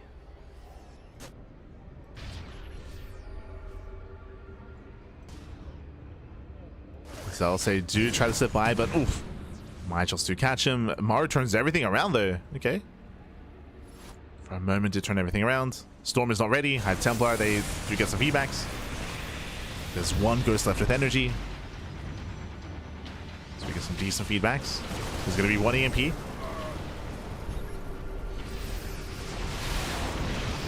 I can get the volley off. Loss is getting very low. But hey, that Disruptor count is getting up there. We have what? We have 2. Soon to be 3. Soon to be 3 Disruptors.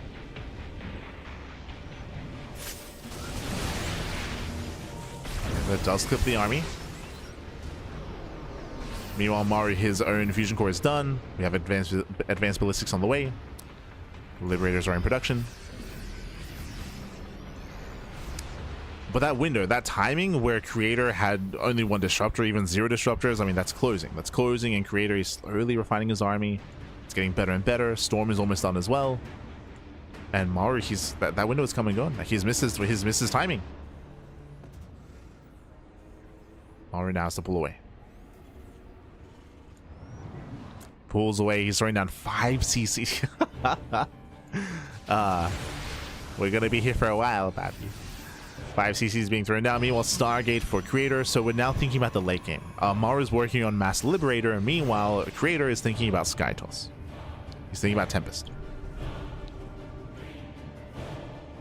Oh, as Maru does split up his army. We'll see if Creator can keep up. Research complete.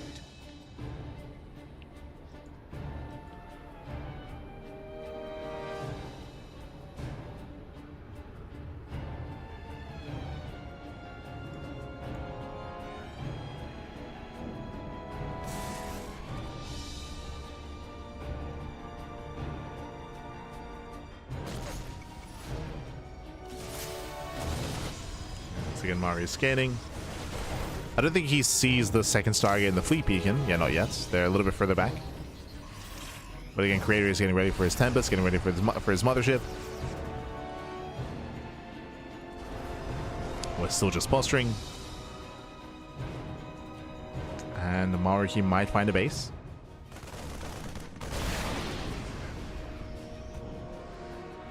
I still do favor Maru in a head-on fight. I don't really think the Creator's gotten there yet.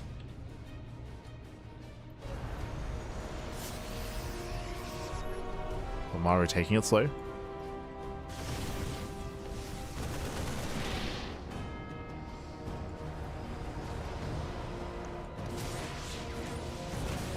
Does find this in a base.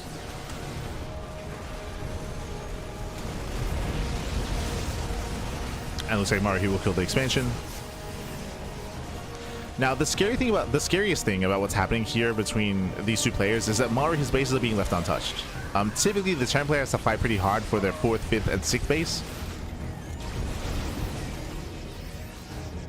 But meanwhile, we have Maru getting a 6th on location. Like, these bases are left untouched here, and a Terran player that has an economy that's on par, if not greater than the economy of the Protoss in the late game is crazy. So Maru has a pretty big advantage here. He's building up his gas bank.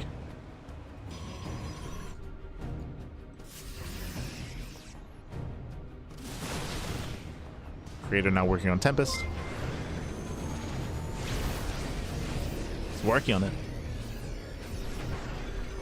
The Liberators are bullying back Creator. Yeah, and Creator, he gets a disruptor. Sorry, Maru gets a disruptor. Disruptor goes down, Colossus as well. And Creator's army is just gonna get bullied. Like this army is just so lacking here. It's a little bit messy. Like, we have a little bit of everything. A couple of disruptors, a couple of Colossus, a couple of Tempests, a couple of Archons, a couple of High Templar.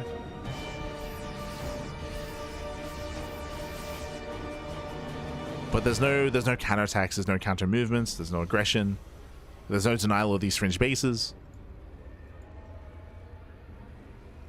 The Prism is now setting up for a counterattack, but again, if the map is cut in half, I feel like I have to favor the Terran.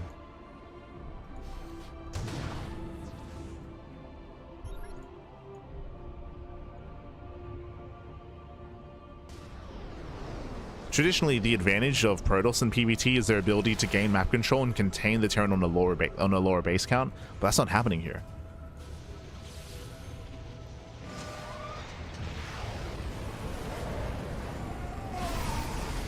From the south side.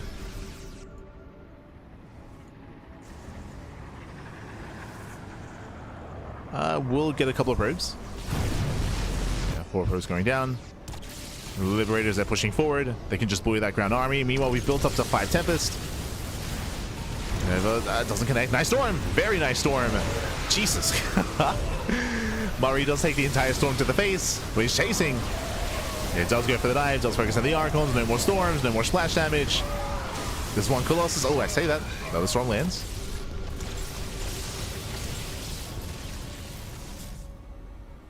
The two storms were impressive. And Creator, he's barely holding on. He does preserve his Tempest. Preserves the Tempest.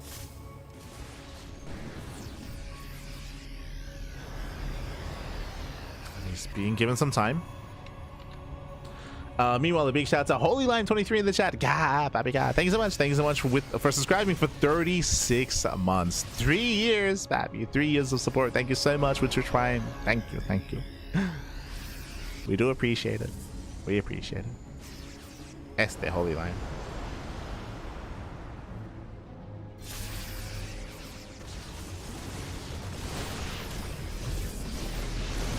As the Cinebase goes down once again.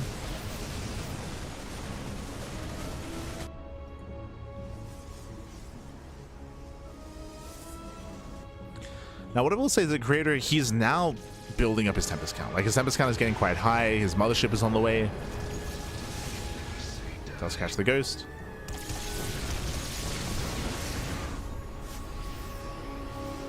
Once again, the Creator cannot fight out in the open like this.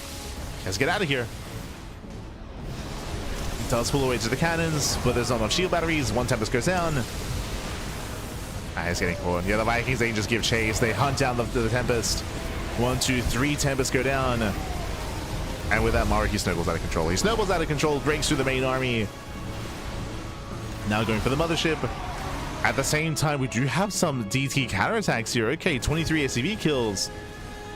We needed this earlier. We did need this earlier. This is very nice damage, though. We have DTs in all 3 bases. It actually does force Maru back home. DTs are popping up. The Invisible Man. Let's go.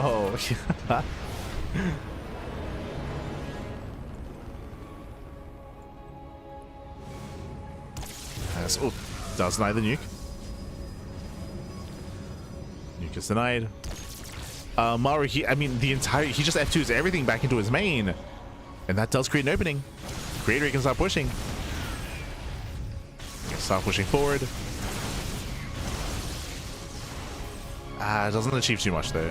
Yeah, the map is just too large. It's too big.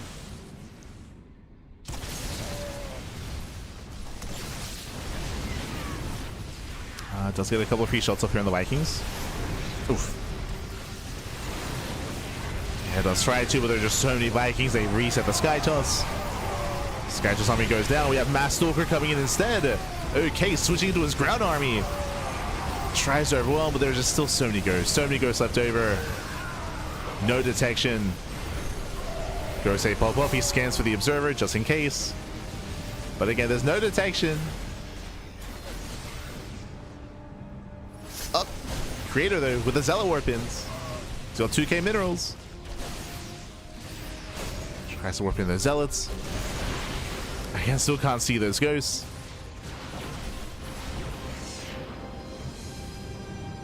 Creator's not stopping. He's not stopping. Maru, he's burning through his bank.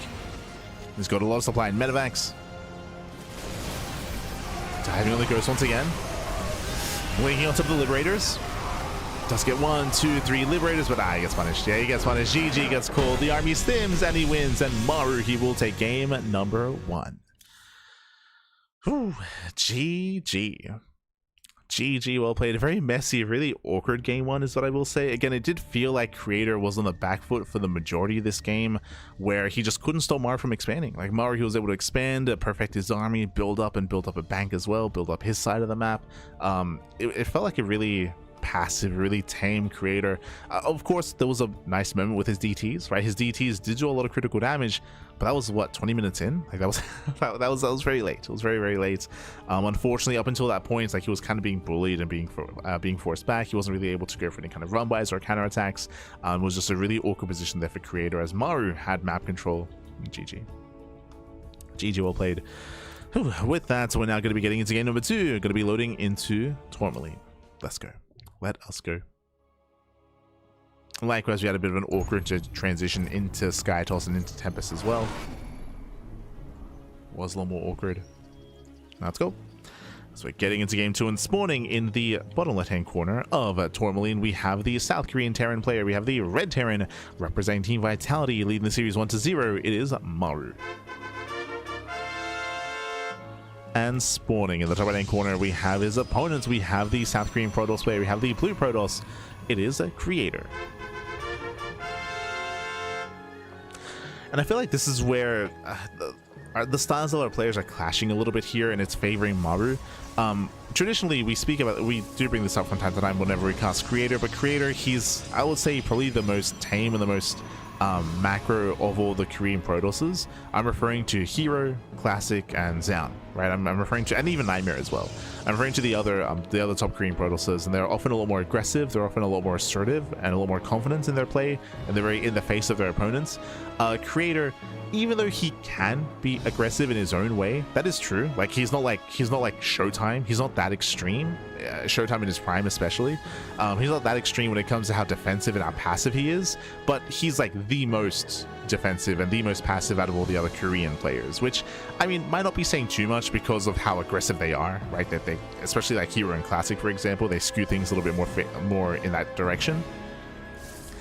But that passivity, I mean, Maru, he can take advantage of that quite quickly. Like Maru, he is known for that late game, especially in TVZ, but also in TVP. Like, hey, if you want to slow the game down, then Maru, he will throw down 5, 6, 7 CCs, wall up and wall off, and embrace that late game. And we saw that at the end. I want to say that Maru, he had like, what, 12 CCs? Like, it was insane.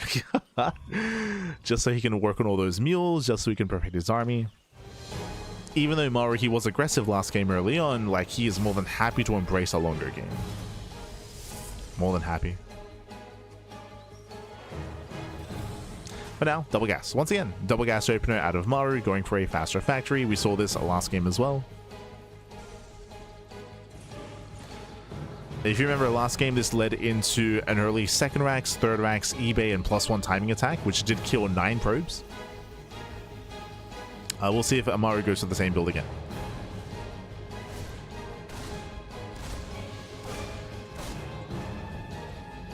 So now he's getting his CC. Okay, he's already mixing it up. If you remember last game, he went Marine first into Tech Lab, into Add-on Swap, into early Cyclone. This time he's going Reactor into Reactor Reaper Hellion. So different follow-up out of Maru.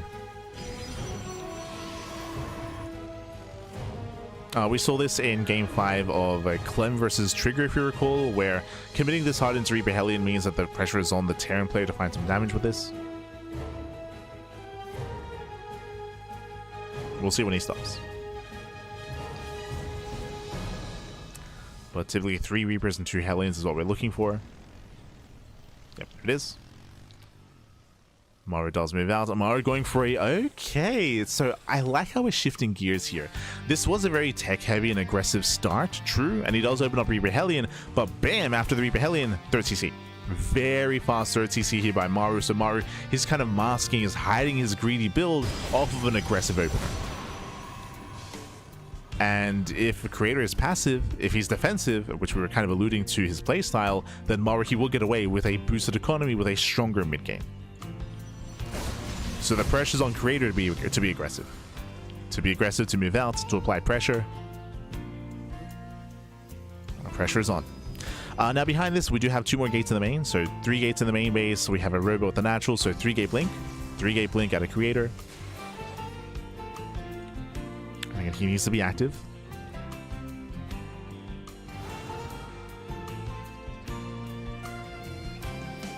We were praising Creator in the early game of Game 1 when it came to his unit control, when it came to his War Prism micro, with his Immortals, with his Stalkers. Like, it was slick, it was clean. We need to see that again. As here comes that Prism. And again, you might be looking at this and at face value, it's like, oh, this is a better stuff for Creator, right? The Reaper Hellion hasn't dealt any damage. It's not meant to. It's meant to keep Creator busy while Maru expands, while he's greedy behind it instead.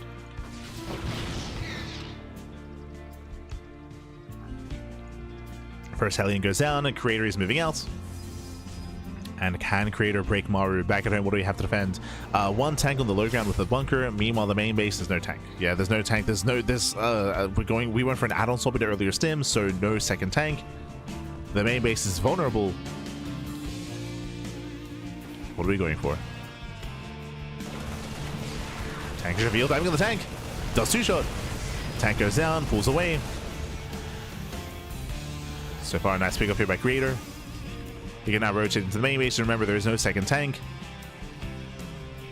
Maru, has he been too greedy here?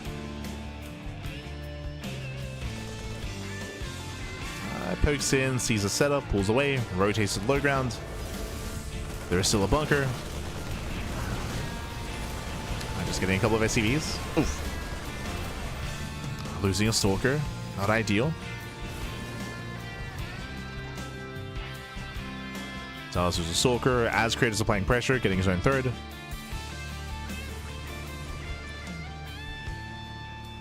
Now Maru has a tank on the high ground.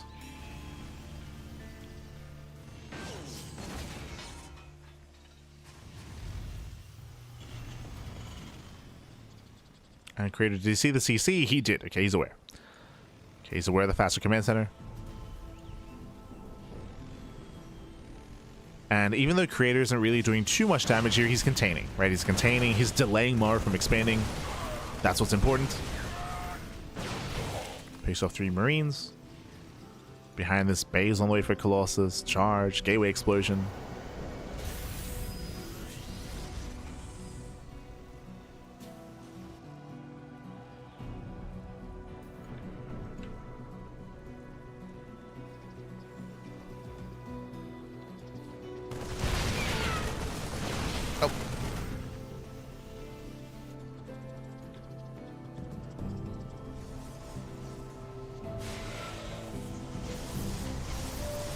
Maru will slip into the bases, okay. And hey, he retained the Reaper Hellion from the start of the game, so why not? Gets into the main, getting 2, getting up to 3. 3, 4 probes go down. Can we get 5? Jesus. 5 probe kills. Very nice harass here by Maru.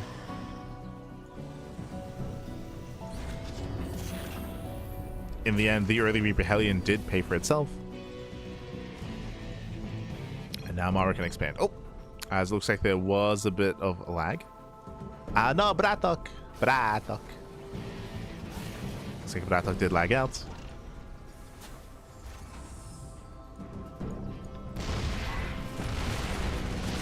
Oh, missed rally here by Creator. Oh, throwing away his Immortal. Ay, ay, ay.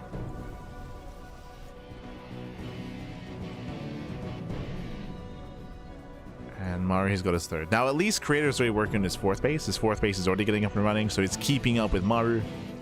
Or at least trying to.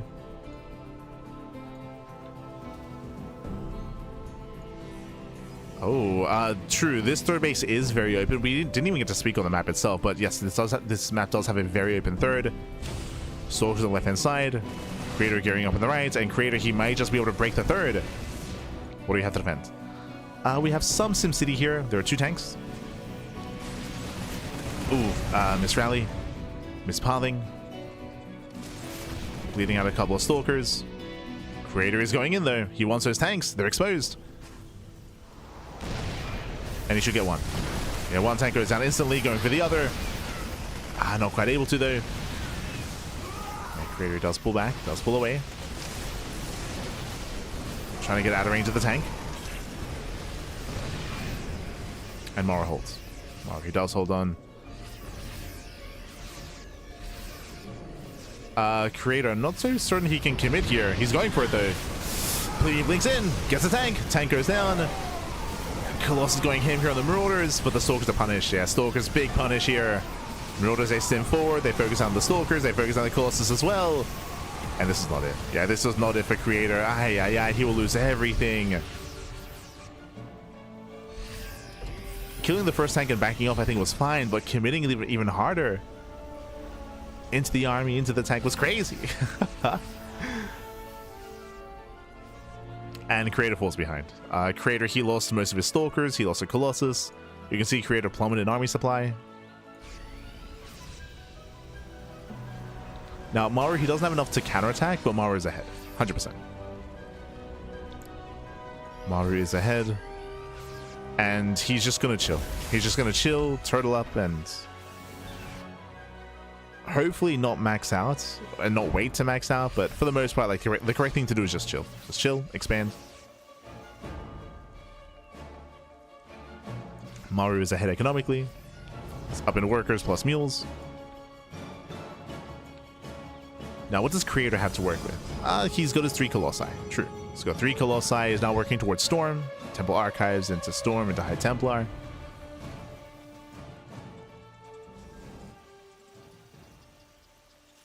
So far, Maru, he's rotating well. Just ensuring he keeps up with any kind of aggressive movement from Creator.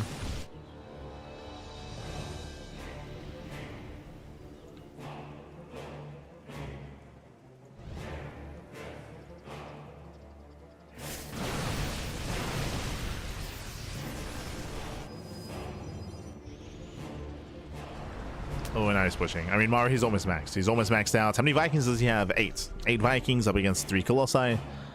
Temple Archives is still on the way, so there won't be any storms.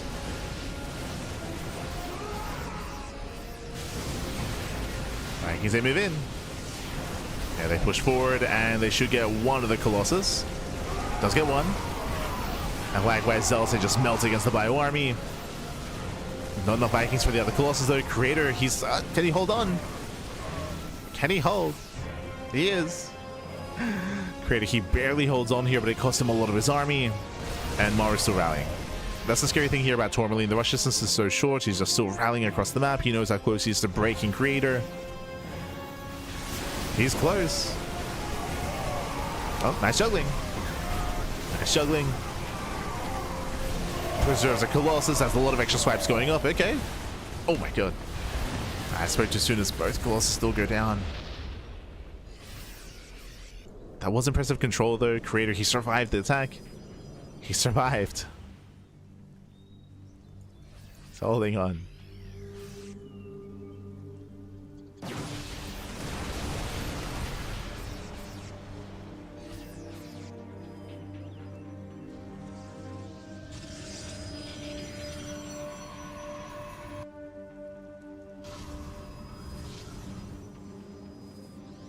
Creator barely treading water here. Temple Archives did complete, but there's still no Stormy resource. He does have a couple of Archons at least. Oof. Force to recall on the right hand side. Maru, he will get eyes on a fresh mining base. And create recalls on cooldown. It's on cooldown, baby. You can't save the probes.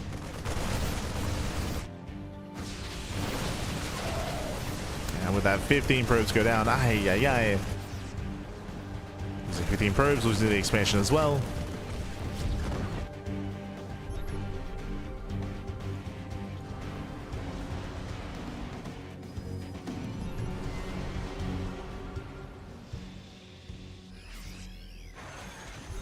And Maru just wedging himself in between the natural and the third.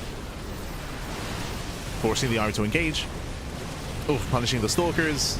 3, 4, 5 Stalkers going down. Colossus as well. And Creator, he has nothing. Yeah, he has nothing at this point. Job gets into the middle and on the right hand side. Army being forced to fight in the liberation zones. There's too much freedom, Pat. Too much freedom.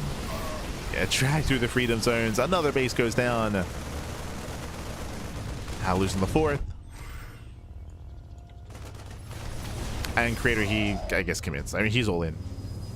He's been all in for quite some time. It's all or nothing. He's got 1 Colossus, a good amount of Zealots. Where's it being pulled? Fighting within range of the Planetary. Planetary does help out. Zealots, they just melt.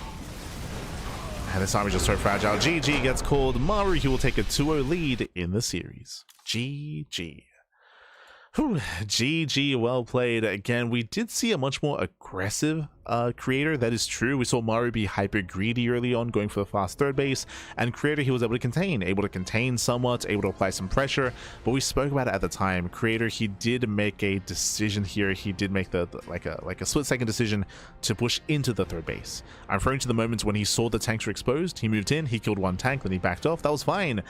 And then he saw that Maru moved in position, he moved his entire army in front of his tanks at the third base, and Creator chose to go again. He chose to commit again for a second fight, for a second engage, and Creator, he lost everything doing so. He blinked forward with the Stalkers, so he lost all the Stalkers, he lost his Colossus, he lost his Zealots, he lost any kind of momentum that he had, and he plummeted in supply. And that was the moment where Maru took a lead. That was the moment where Maru, he's like, oh, cool, I can just get a fourth. I can just get a fourth base, look to max out. He was able to build up to 184 supply, then push. So GG, well played. Creator just being a little bit overly aggressive, or just misjudging. I would say maybe the better way of phrasing it, just misjudging the defensive setup, misjudging what he had available and what he could accomplish with his army. So did misjudge there. And with that, we're now getting to game number 3, and Maru, he is 1 game away from claiming the series. The pressure is on. Pressure is on, and spawning in the right-hand corner of the Old Republic, we have the South Korean Terran player. We have the Red Terran representing Team Vitality. It is Maru. And spawning in the bottom right-hand corner, we have his opponents. We have the Blue Protoss player, the Blue Protoss himself from South Korea, down in the series, down heavily. He has to fight back here and now to make a series out of this. It is a Creator. Here we go.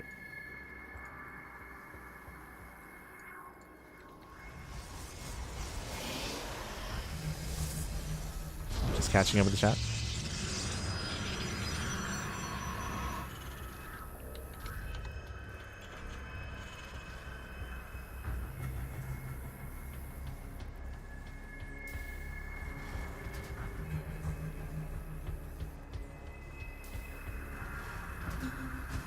He's all man. True, true.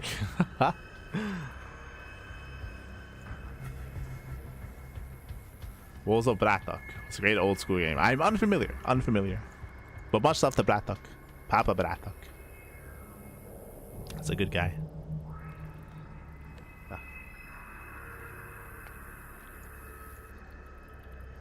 Has been organizing and hosting a bunch of like 2v2 tournaments for the scene, for the region. True. Competing a lot in New Thermal's events as well with Middle VK. And hopefully his internet stays with us. Did lag out of that last game. For now though, welcome to the Old Republic. A much larger map of the map pool, longer rush distance by ground. Maru does go for an economic start this time, going for a single gas opener. For the first time this series actually. True. For the first time. I think, I'll be honest, like game 1 lasted so long that I've kind of forgotten the openers there. I know that it led into the early +1 timing, but it might have been off of an economic start. So now we do have the off-center expansion, and Maru does go for the early tech lab into early Marauder. Now, what is the goal here? What is the purpose? Well, we do have an economic start, true. It's an economic start, and Creator, he's scouted, and Maru is hoping that Creator tries to punish. Creator is making the Adept. The Adept should be rallying across the map, and you can see here, yep, there's the rally. You can see the rally all the way across the map to try to apply pressure, to try to punish the CC, and try to get some economic damage done. Maru wants that to happen, and the goal here is to catch the Adept. Ooh, and we do have an aggressive follow-up. That is a second Rax. That is an eBay. This is very similar to game 1. I say similar because if you remember in game 1, Maru went for a tech lab into add-on swap into early Cyclone, if you remember. This time, delayed factory, going for a second Rax. And do we go 3cc, 3 Rax? With the eBay, no, it should be a 3 Rax. Should be a hyper-aggressive early sim timing. The Adept does spot the Marauder. Creator will pull away. And we're waiting for the rest of the production. With this, we can get it sim.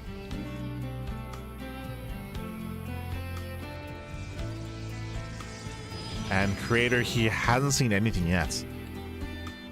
He's aware of the Marauder. Oh, and it is going to be 3cc. Okay. So really fast +1, but it looks like we're not going to be hitting a +1 timing.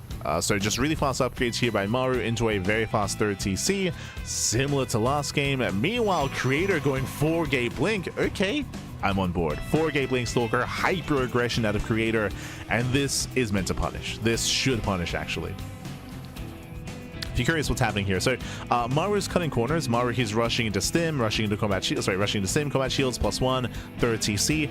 Now, what is the downside for Maru? no factory. No factory, no tanks. No tanks.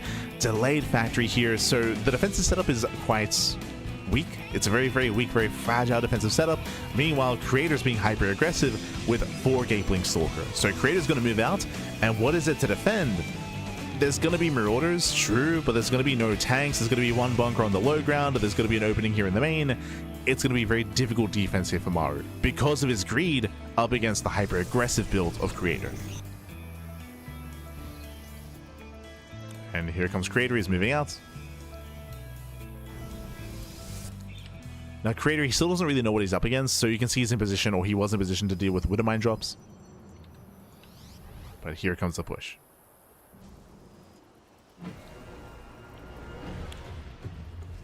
And can Creator punish? It's going to be close. Stim is almost done, right? Stim is almost done. And Stimmed Bio Army can punish Blink Stalkers. But that's a lot of Stalkers, getting up to 11.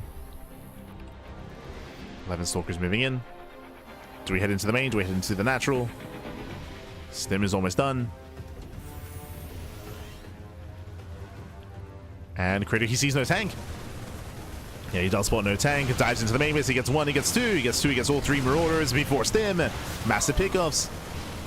Yeah, Stim is activated, but again, only 1 Marauder left. Nice spin control so far. Does get away. 1 Stalker goes down, and Creator, he's bullying. He's going for another massive warp in. How many Marauders are left? 1. Only 1 Marauder. That's not good enough.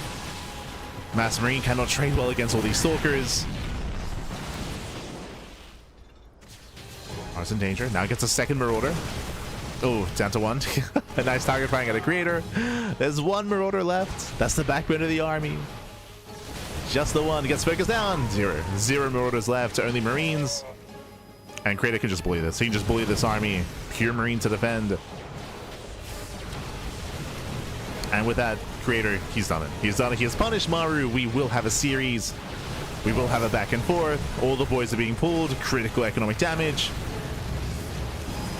Maru, he's punished for his greed. Once again, does focus on the Marauder. Gets the Marauder and can just keep pushing. Yeah, but even blinking on top of the Marines. Blinks forward. Crazy. That's crazy. Once again, diving on the Marauder. Does focus on the medevac. GG gets called, and Creator, he does put a point on the board. We have a series. We have a series, we have a back and forth. GG, well played, winding it back. Again, we had a hyper greedy build here by Maru. And if you recall, Creator blindly was going for Gapeling. Creator, he didn't scout. So he didn't know that, for all he knew, it could have been a 2-on-1 setup, right? It could have been a 3 racks. It could have been something more aggressive. He didn't know the timing of that 3rd TC, but he just happened to go for Gapeling, and everything lined up. Everything did line up here in the end. Maru, he had very little to work with back at home. He had 4 Marauders, and 3 Marauders got focused down seconds before Stim. It was like 3 seconds. 3 seconds before Stim. Maru, he lost 3 Marauders. GG. GG. He was broken then and there. And with that, we have a series. Let's go. Let us go.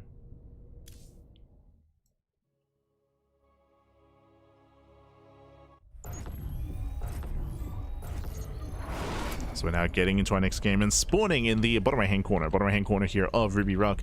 We have the blue Terran player. We have the South Korean Terran still leading the series, but alas, did bleed in that last game. Can he claim the series here and now, though? It is Maru for Team Vitality.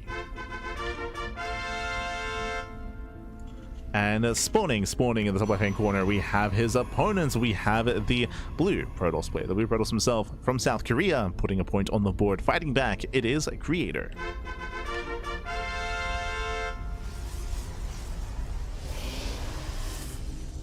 Here we go.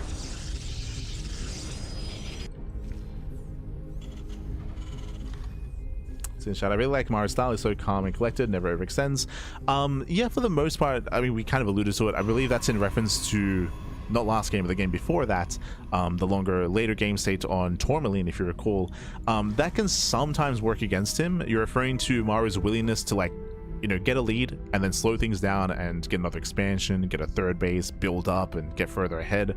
That passivity can sometimes work against him. We have seen that be the case in ZVT, specifically against players like Cyril and Raynor. Cyril and Raynor, they, specifically in that matchup, I should emphasize, can punish like an overly turtling player, of course. But I will say that specifically in that last game, Creator, he had lost a little momentum and he couldn't really gain any economic lead over Maru, right? Ideally, the Protoss player wants to be up in bases and up in economy, but that wasn't the case, not on Tourmaline. But again, last game, just Maru being overly greedy, gets punished. Meanwhile, we do have an economic start, Rax expand out of Maru. And welcome to Ruby Rock. Now, I can't imagine it's going to go for a faster TC. We've seen some fast 3-base builds so far the last 2 games out of Maru. We shouldn't see that here. This map is too small. It's a very small map. Aggression is favored. We could even see Maru turn the tables and be aggressive instead. Once again, we have the Tech Lab, but it's looking like an add-on swap here instead of the early Marauder into early Cyclone.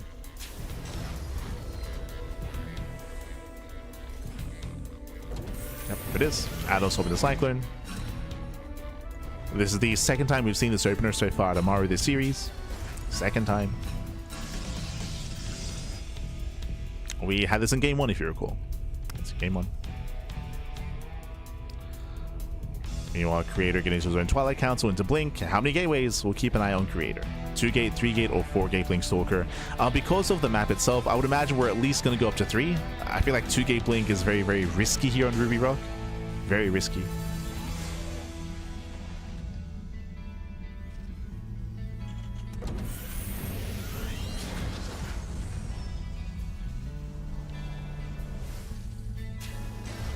Mars getting into zone 1-1-1.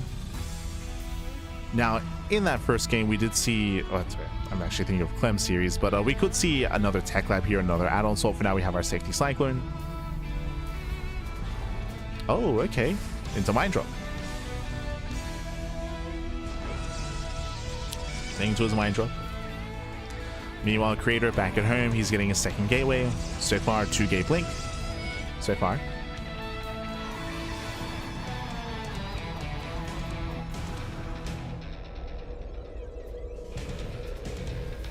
Cyclone was just gaining map control. For the first time in quite some time, there's no fast OTC. Again, for the past 2 games, we've had some really fast 3 bases here from Maru. But not on Ruby Rock.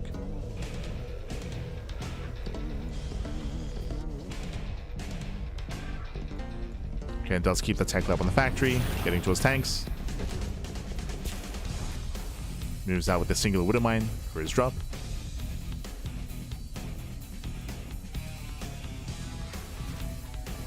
Building up on 2 bases.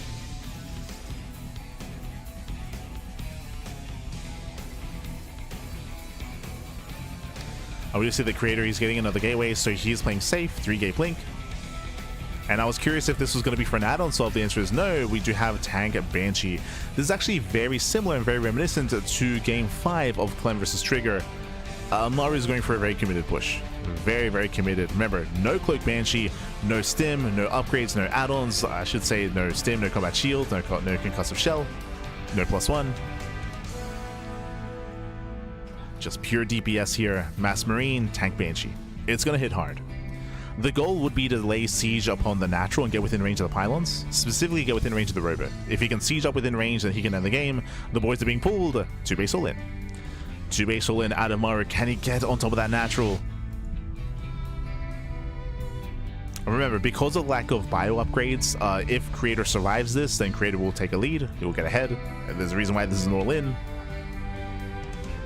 This has to do critical damage. While he rotates over, getting up the ramp. Creator, he does catch a Marine. Gets a Marine, gets an SCV. Nothing major, though. He's stuck on the low ground. Oof, losing a Stalker. Yeah, rough engage here from Creator, and here comes the main army again, trying to get within range of that Robo. The tank, can he get it? Ooh, we cannot. Yeah, hop pick up out of Maru. Saves the tank, we'll lose the Cyclone. Tanks are getting within range. But the first tank is low. It's going to go down. Ooh, down to one tank. And Maru's running out of steam. He's running out of steam. Here he's down to one tank. At the same time, Stalkers are catching reinforcements. Another tank is trying to reinforce. Trying to move in. He's trying. The tank goes down. Oh my god. And again, Creator barely holding on. Another tank has just now arrived though. Maru's too far back. Within range of the gateway. And now there's two Immortals. Yeah, there's two Immortals. Creator, he's fine. Creator, he's fine. He blinks on forward, takes down the Banshee, takes down the tank, takes down everything, and the all-in has failed. Both Immortals survive. And Maru, he has nothing. Maru, he has nothing left. Back at home, we spoke about it, but he has no stim, no combat shields, no further upgrades. He's not built for a longer game. He's not built for it back. Just now starting his eBay. Ay, ay, ay. Creator, remember this entire time he had a third. He had a third base operational the entire time. I was a little bit concerned that Creator, he was too late to engage with the army, but in the end, he was able to soften up that tank, able to snipe the first tank ahead of time as well. Like, it was so crucial that he was able to ensure the early sieges and the sniping of those tanks before they go within range. Was crucial. And now here comes Creator's counterattack. Diving into the main. And dives into the main base. He's going for that tank. One more volley. Oh, doesn't quite get it. Yeah, tank does survive, but he denies stim. Denies stim. That just ensures that Maru can't move out. He's stuck at home.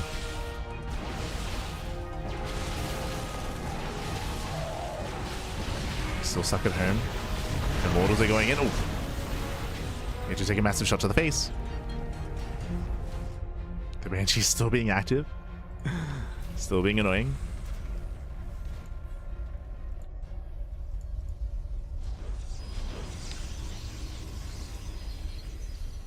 And from here, Creator just has to calm down. We just gotta calm down, Bat. Calm down. Creator is just slowly building up on 3 bases, soon getting a 4th expansion. Storm is on the way. And to be honest, there's no need for Creator to push in. Like, Creator, he does not have to try to break Maru. There's no need. Just calm down. Play it safe. As Maru, he's all in anyway. True. He's all in. He's up to 5 tanks. He can pull the boys once again. It's all or nothing for Maru. Does pull a couple of boys. Getting that repair going. As he moves out, they'll say move in. Oof. On the one hand, yes, Maru, he was all in anyway, but again, he still has to sustain the all in. He still has to sustain his 2 bases. Leading out 4 SCVs. Delaying the move out. And this is giving time for Storm. Storm is now done. Storm is ready. There's 4 High Templar.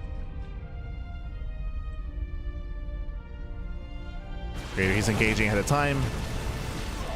Catching out 2 Marines. Tanks are unsieged. Oh, and Creator, he's going for the dive. Yeah, massive storms in the army. GG gets called, and Creator, he will tie up the series. We are going to the ace match. GG. Whew. GG, well played. We're going all the way to game at number 5 here. Again, Maru, he doubled down, he took the risk, he went for the 2 base all in. Creator, he was able to engage ahead of time, able to slow it down, able to snipe that first tank. That was a crucial moment when he got the first tank before Maru could actually get within range of the natural.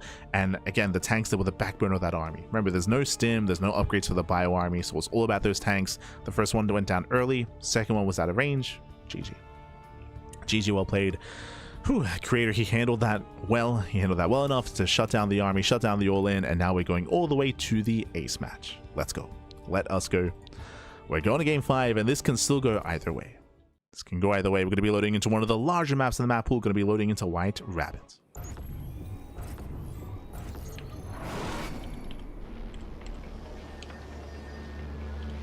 Here we go. And spawning in the bottom hand corner of White Rabbits, we have the Red Terran player. We have the Red Terran representing Team Vitality being forced into the ace match. Can he bring it back? And can he make it to those semifinals? It is Maru.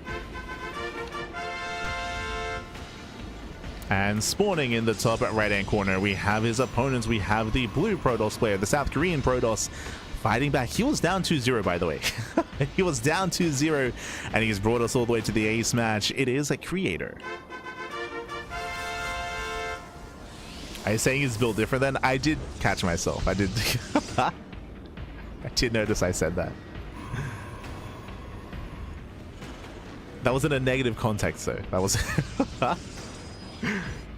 But yes, yes. Yeah, I know.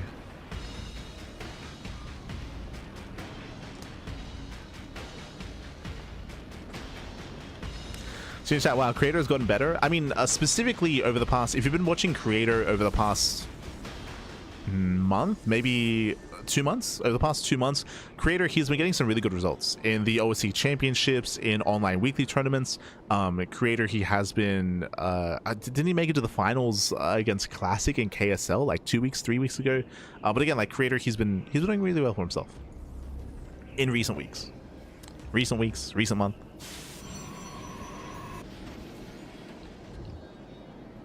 Creator has definitely been looking in form. He did take a break post EWC. A lot of players did, to be fair. A lot of players did take a break. But after returning from that break at Creator, he has been on that grind.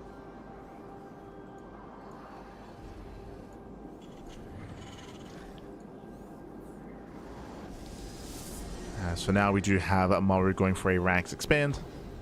Economic opener here out of Maru. This time, no fast tech lab. So no fast tech lab, there's no early Marauder, there's no early Cyclone. Rax expand into Reactor.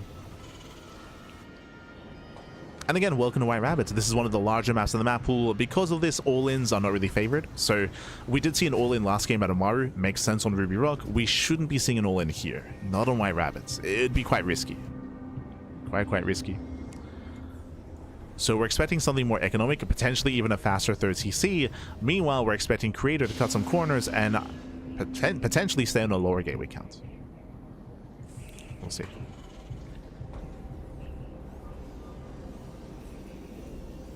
Third base is so far away in this map. I would say the third base is... It is a little bit far away. What's further away is the fourth, depending on how you expand, of course. But your third, your fourth, and your fifth base setup, as you get into a longer mid to late game, your bases are very spread out. 100%. That's the downside of White Rabbits, is you get spread very, very thin in a longer game. What does that mean? That means that if you're unable to keep eyes on the main army rotations of your opponents, you can be caught out of position. You can be very much so caught out of position and lose a base as a result. For sure.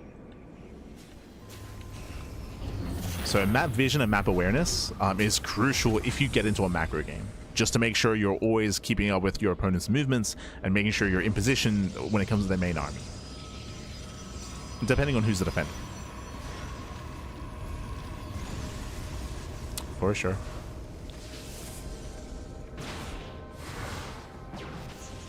As the Hellion goes to the dive, does confirm the Twilight Council. We have 1 gate in the main base, and we have 1 gate at the natural, so just 2 gate.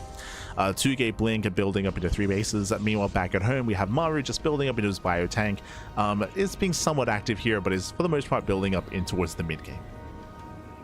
There's no kind of like big aggressive signs or aggressive tendencies yet. We're calming down. You can see even here going for the initial Raven, then into add-on swap into Stim. There's no Metamax, there's no drop play, no Widowmine drop, no harass outside of the Raven. We're calming down after an intense game 4. We're calming down. Oh, Killer Creator.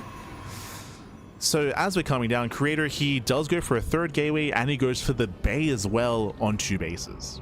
This feels overly safe. This is very, very safe play. It does mean that he has access to early Colossus production. The downside, late third expansion here. So Creator, he's going to have a slightly worse economy in favor of earlier Colossus.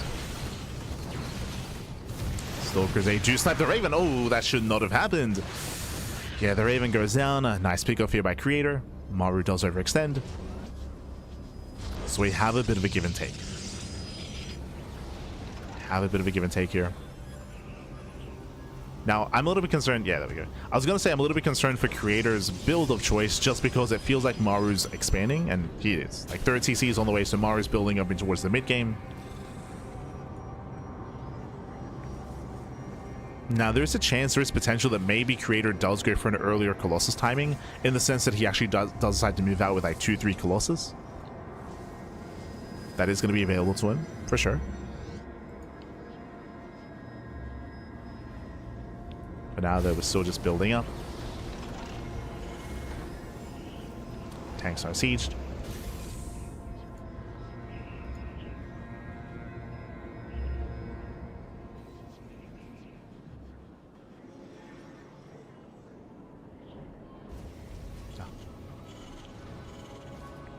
And from here, we'll kind of see how our players deviate. Do we see Creator going to Storm? Does he go into second Robo and double Disruptor production? When does he claim his fourth base? More importantly, true. When does he claim his fourth?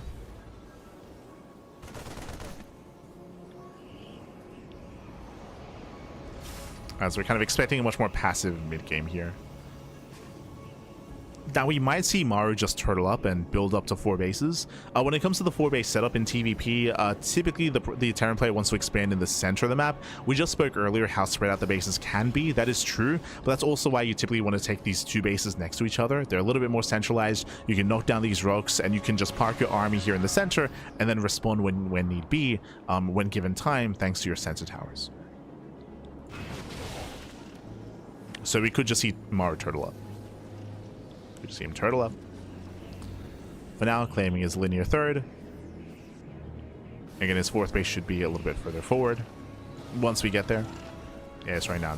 Missile turrets. Securing himself. Getting into earlier Liberators. Okay. And Creator gets his 4th. Creator taking his 4th base. So it does look like the earlier Colossus production was just to be safe. Just to be secure. Building up his Colossus. Now getting into a zone of 4th.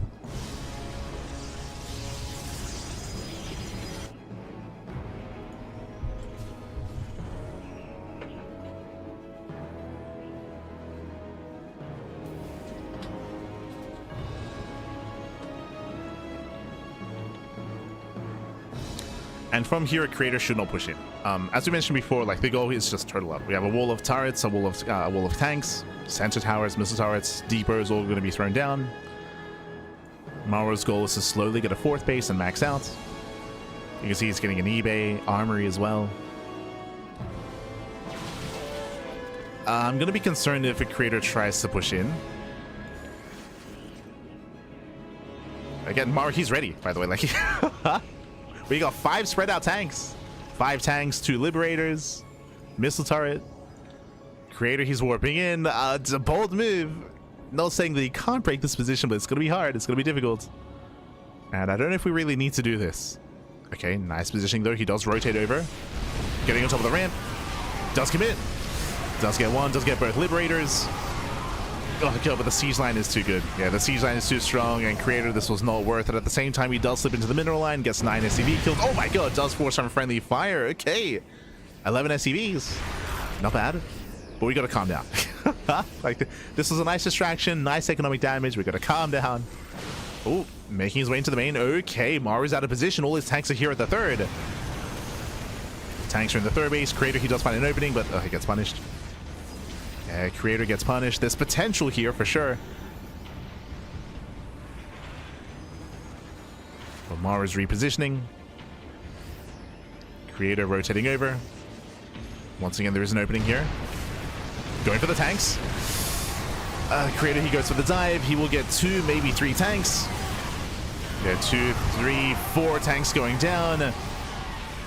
With extra Zealot Warbirds, he might be able to force his way in. These are brutal trades. Nah, no shot. No shot. Yeah, this has not been worth it. Now he expands. This is a late 5th base. Creator, he could have thrown this down a lot earlier. We could have seen, again, a Templar Archives, second Robo, Disruptor, Storm. Creator, now he's backing off. Now he's realizing he cannot kill Maru. And this wasn't worth it. Not yet. Jesus. Yeah, the boys are here to protect. Massive tank shots going off. Creator, he's not stopping. Okay. He's not stopping. Can he break Maru? I mean, the tank count has been slowly getting lower and lower. He's down to 4 tanks. Liberators are a little bit late to siege. Gets one of the tanks. Please have Narcon though. Oof. Yeah, please a Narcon. Ideally, Creator, he wants to poke in and pull away once he loses his Zealots. He wants to preserve those high-tech units like Colossus, like Archons, like Stalkers. Rotates to the left once again. Linking into the main. Let's go. He gets in. Gets 1, gets 2 add-ons. Oh, that bleeds out a couple of Stalkers.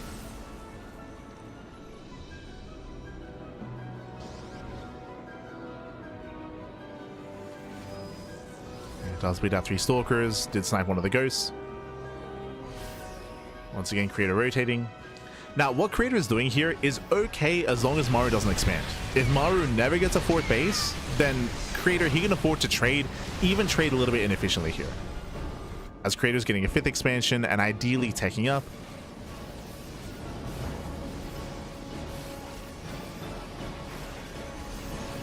Creator, he rotates over. Oh.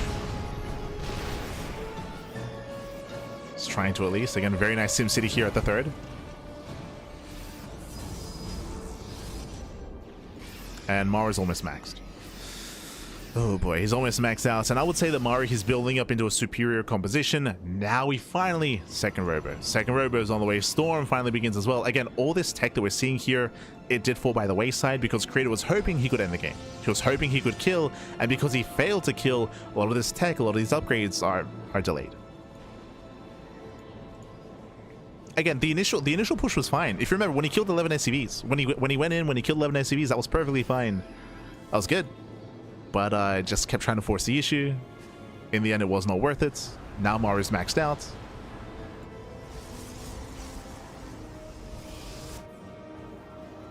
And now Maru can take a 4th base. And once he gets his 4th up and running, then momentum's going to swing from one player to the other.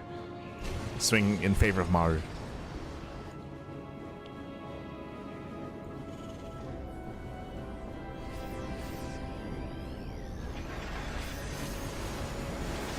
As now we're slowly setting up the new wall. Turrets, sensor towers. 4th base is now being taken. We have 4 CCs behind this for mass mules. 4 CCs. As again, Maru has a turtle up and successfully gotten his 4th base. Again, this is like a big power spike for Terran in TVP. If they can establish a 4th base, they can max out and maintain that max out army. And refine it. When it comes to refining, what do we have to work with? We have 7 Vikings, 6 Ghosts, or a decent amount of Ghosts. We only have a low Liberator count and no Fusion Core. There it is. A Fusion Core, as we say, that is on the way. That is for Advanced Ballistics. That is for Liberator range. So it's getting into Lib range. And once Maru gets into a critical mass of Liberators with range, then he can just bully the ground army. That is why typically in the late game of TVP, it forces the Protoss player into Sky Toss, just because of the heavy Liberator counts, typically. But switching into Sky Toss can be very difficult. If you recall, I mean, we saw that in the previous series in Trigger versus Clem. We saw that a little bit earlier actually with Creator and Maru as well. But that Sky Toss transition, it typically needs a lot of setup. For example, I would say that if the plan was to go into Sky Toss, we would need Stargates now. Like Stargates now, Fleet Beacons now. We'd already need that setup. Just because Maru is being very defensive. So Creator is being given a lot of time, but right now, Creator, he's fixated on his ground army.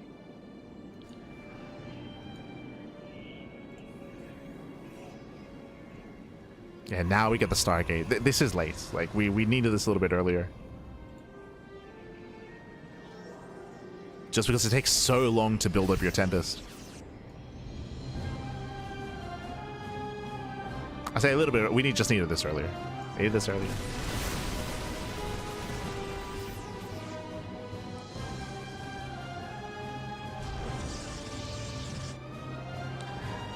So what's the kind of game state looking like now? Well, Maru, he didn't just get a 4th. I mean, again, once you get a 4th base, you start to snowball. 5th base is now in control of Maru. Creator, he has to do the best he can to deny the 6th expansion while also getting ready for the late game. It's not going to be easy. Especially because right now Maru does have the better composition. Here comes the Flea Beacon. Again, it's very late. He's getting the Flea Beacon. He's getting there.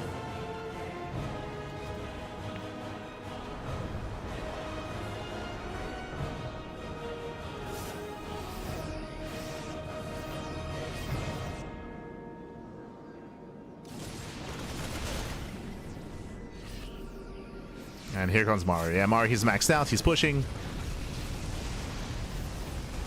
He will be able to knock down the center expansion.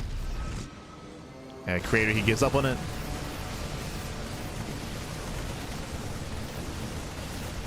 Base goes down. Maru pulling back. Tempest production has begun, but I believe there's only one Stargate. Sorry, yeah, there's only one. Only one Stargate, so this is a really, really, really late switch into Skytoss.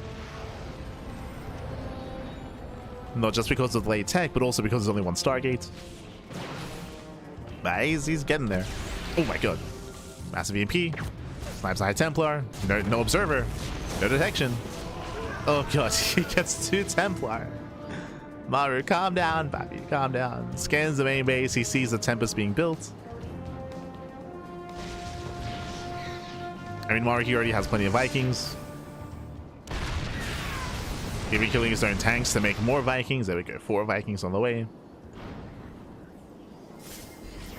Feels tanks, man. Da-da.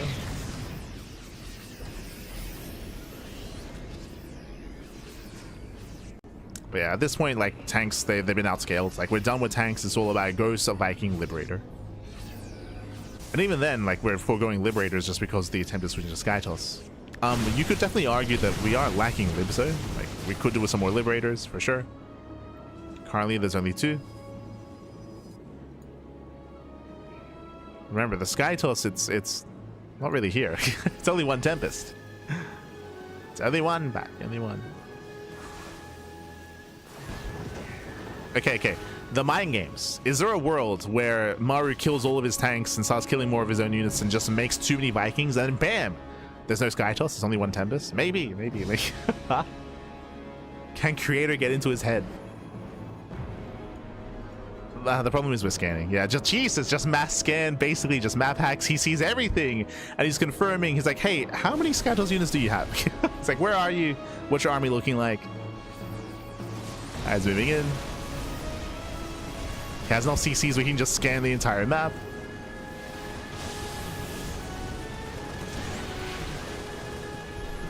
Oof. Gets a Templar.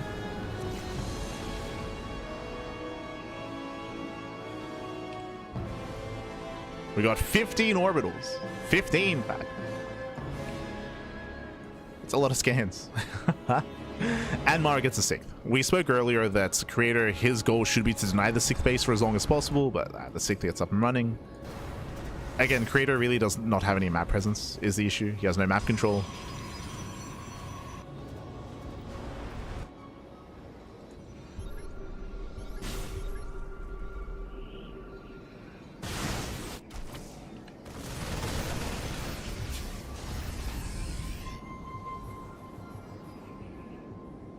And yeah, this is just a really, really rough game state for Creator.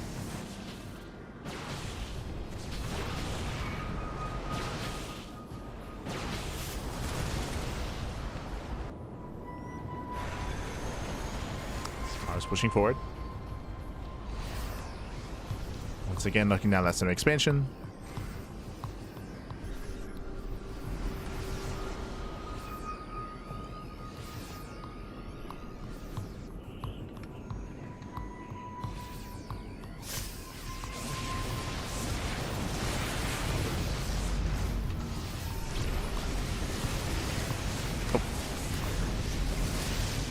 As Maru, he does push forward, denies the base.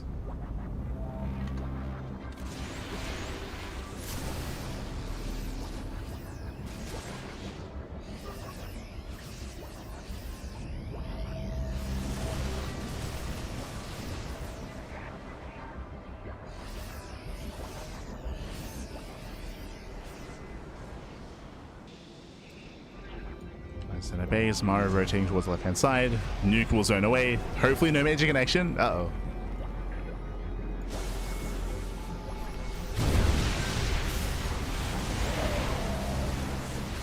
Did Creator kill his own probes? Yeah, he was freeing up supply. But he will lose a base. Yeah, another base goes down. Creator, he's fighting with half his army. The other half is out of position. EMP coming in. Oh, does EMP the High Templar? Yeah, Templar gets EMP'd. Oh, nice splits here against the Nova. We have mass DTs coming in. Okay. But we have plenty of scans. Plenty of scans. Probably 21 probe kills. 2 bases go down.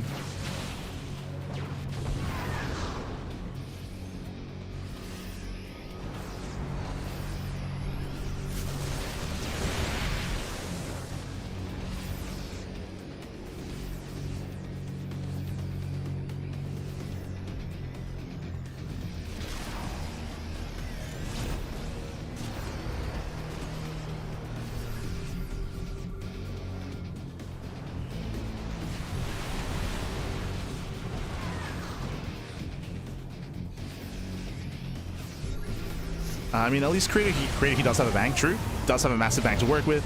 He's going to be pushing forward. Storms, they try to turn away. Just realized just how heavily DT focused his army is. There's so many Dark Templar. Novas are moving in, but there we go. I mentioned earlier that I was a little bit concerned by the low Liberator count of Maru, but now he's built up to 9 Liberators. Freedom Zones are being thrown down. And this heavily focused ground army just cannot push into this. Not like this. Oh. Oh, he has to be careful. Has to be careful not to be caught unsieged.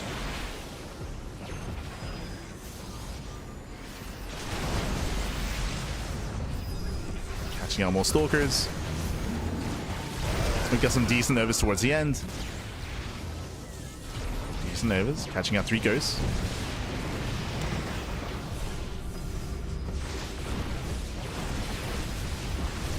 They're going to try to keep pushing, but oh god, there's still no answer to the Liberators. Yeah, the Freedom Zones get thrown down. He's forced to engage, pushing into the army. It does move in. Disruptors go down. No major Novas. And Maru, he can land the Vikings. From here, he can just land the Vikings, shut down. He doesn't even need them. Jesus. Even without the landed Vikings, he takes the fight, shuts down the entire army. Creator, he plummets in supply.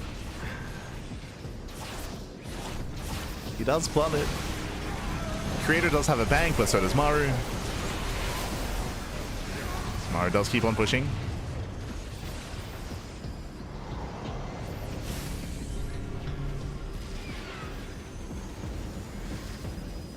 It's all or nothing for Creator. Swarming in Mass Stalker. Trying to collapse in. Now the goal here for Creator is to try to kill Maru before it can remax. Oh, there's still plenty of Vikings left over. Oh no, the Tempest. No. Tempest gets caught out. Now going for the War Prism. Yeah, and these Stalkers, they can't trade. They kind of hold their own, not by themselves. So many Stalkers go down. They're just so fragile. They're so vulnerable. Stalker count gets resets. Creator burning through a lot of his gas. Now switching into Colossus. The Maru's not stopping, and he still has how many? He still has 10 Liberators. Soon to be 16. Jesus. He was making 6 more Liberators towards the end. Oh no. Yeah, Sims on forward, sieging up with the entire army. There's too much freedom back. It's too much. And now he just came to the production, getting us all the robos, catching out the Colossus as they spawn in. Chasing down the Colossus. And without Maru's going for the kill, going for the main. The production's being depowered. And sure, there's a Tempest, I guess.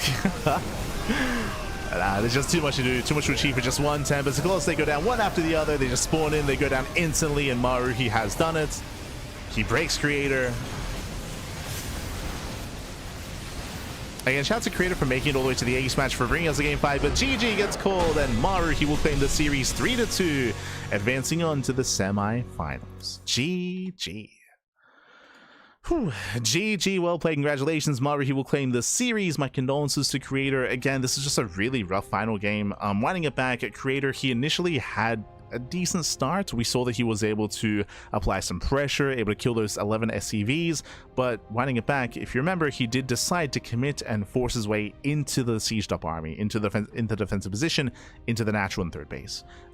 It was like three different waves, three different attacks, trying to kill, trying to force the issue. Once that failed, Creator, he fell behind. He was basically all in. We tried to emphasize that Creator, he had delayed his Robo, he had delayed his 5th and 6th base, he had delayed his Storm, his Temple Archives, he had delayed all this tech and all of his economy, trying to kill Maru then and there, and he failed to do so. Maru, he had like 5 siege tanks, he had 3 liberators, his bio army as well. He was heavily turtled up, he was expecting aggression, and Creator gave Maru what he wanted. Gave him what he wanted. And again, Creator initially was able to deal some economic damage, but then he just kept going. He just overcommitted, he overextended, he just committed too hard, too much. The all-in failed, and that's why after that all-in failed, like, it was just so rough, it was so dire for Creator. He just lost all momentum, he couldn't stop any bases. Like, Maru just kind of cruised his way into the late game. We did have some clashes, of course, towards the end, but again, Creator, he had lost a lot of any momentum, he had lost his lead. Like, Maru had a massive bank to work with. Typically, when it comes to this style that Creator was going for towards the end, specifically like engaging and fighting and all this, it can work really well if the Terran player has a smaller bank, right? If the Terran player has less bases, if they're on 4 or 5 bases. We saw like a 7th base on the end, towards the end there for Maru. He had, what, 15 CCs, 15 orbitals. But if they're on the lower base count, if they have a stifled economy, then you can overwhelm as a Protoss, right? You can overwhelm, you can trade and keep trading and eventually just work through the bank of the Terran. The problem is that because that mid game was so clean, or so comfortable for Maru, he had a bank. He had a comparable bank to Creator, so trading like that wasn't good enough. Was not good enough. GG. GG, well played. Congratulations to Maru. Maru, he does advance on to the semifinals, and let us catch up on the bracket. Let's go. Let us catch up. And again, shout out to Creator for forcing the ace match, bringing us all the way to game 5. Again, there's a lot of hype around Maru. Maru, he is one of the best Terran players in the world. He's the best Terran player in Korea, at least. And typically he does overshadow a player like Creator. We spoke about this yesterday, actually, but Creator, he's often in the dark, or he's in the shadow of Hero and Classic, for good reason. Hero and Classic, they are the 2 best players in the world, 2 best Protoss players in the world, I should emphasize. So it's kind of hard to stand out when you're in the same region as them. So I feel like a lot of people at times overlook players like Creator.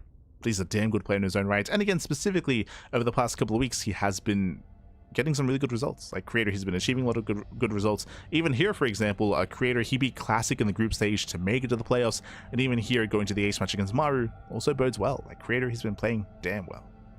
Didn't beat Maru, but hey, it's Maru, right? Like, GG, well played.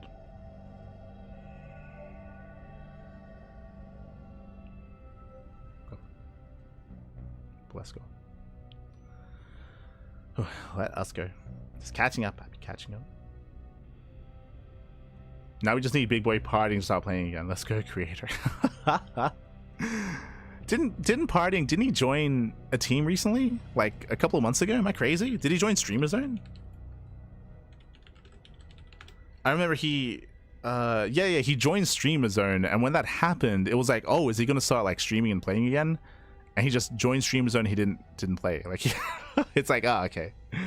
When did he join? He joined October of last year. Yeah. So a couple of months ago, he joined an active team, and then nothing happened. So it was like kind of weird. They're partying. Kind of weird.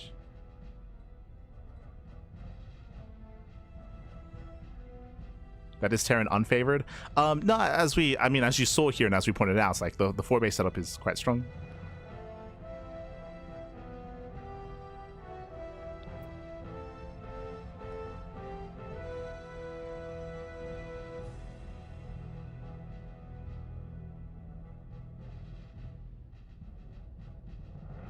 That's brutal.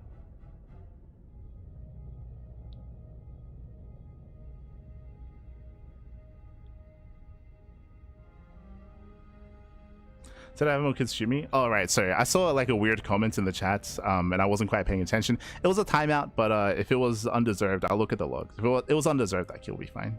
Come back. Técnicas. I don't know, I panned over, I glanced at the chat, and I saw something weird, and I saw a wall of text, and I was like, oh. So the downside of not having another moderator here. So I was just glancing at the chat mid-cast. But again, it was a timeout, so I'll look at it. If everything's fine, it should be back. Late game lives are so hard to deal with. They are really hard to deal with, but at the same time, as we tried to emphasize, a lot of it also came down to Creator's position getting into the mid game. He was playing from behind, so that's why Creator couldn't stop the bases, couldn't stop the expansions, and couldn't stop Maru from like building up and snowballing out of control. So on one hand, yes, like the Liberators were hard to deal with, but the game was almost decided far before that, just because of Maru's economy, right? Like typically the dynamic in TVP is that the Protoss player needs to contain the Terran on a low base count. If they fail to do so, then the Terran player just snowball out of control, as they have a much more efficient composition.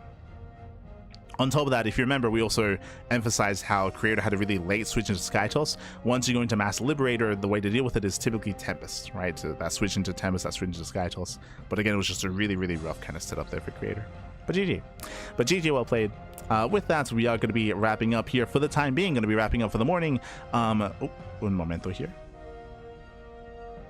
Un momento as we do check out our schedule. Okay, so we just wrapped up with our morning broadcast.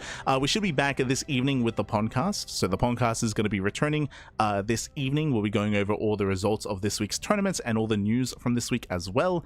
Very quickly, what do we have during the podcast? What's going on? What is going on here? We have Rongyi Cup, of course. RSL Season 4 was announced. True. RSL Season 4 was announced. Pigsty Festival number 7 was also announced as well. We have qualifiers on the horizon. And we have our regular weekly tournaments. And we also have some interviews that we have to go over as well regarding Artosis and Tasteless. So, yeah, there's going to be quite a lot to discuss. Mainly like tournament standings, tournament announcements. We of course had Home Story Cup of the weekend. I'm a little bit torn if I want to talk about Home Story Cup, I'll be honest, just because we haven't casted it yet.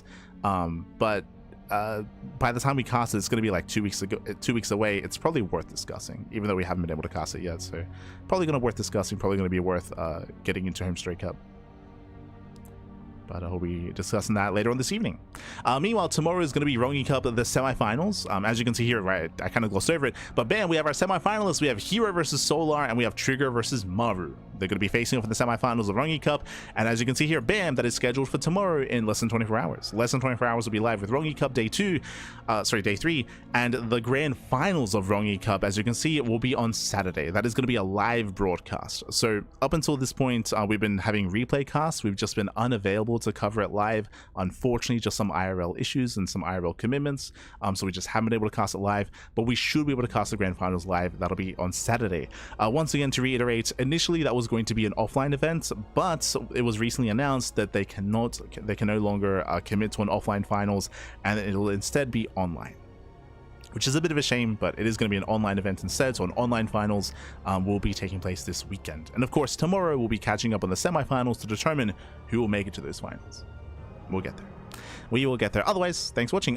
Currently, the schedule does say that Sunday is free. That is not true. Sunday, we should be casting Thunderfire. The Thunderfire Invitational Day 2 should be on Sunday. We'll have to update the schedule. We'll have to update. But we're catching up. We're catching up on events that we've missed out on. I did kind of allude to Home Story Cup. Usually for the past couple of years, we have been the B stream for Home Story Cup, but this season, this Home Story Cup, we were unavailable.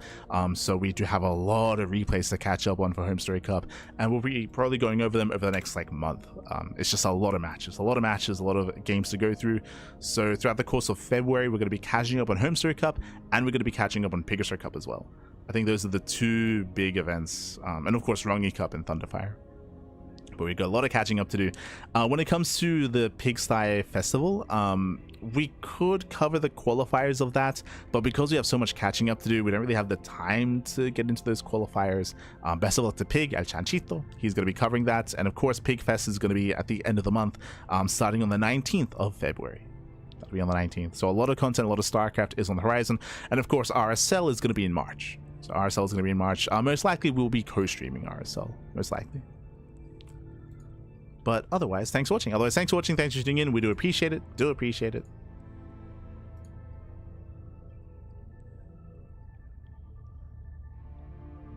See, yeah.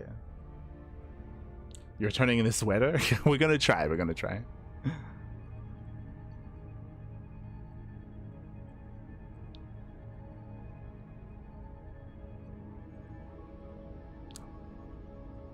Look at the supply. True, true.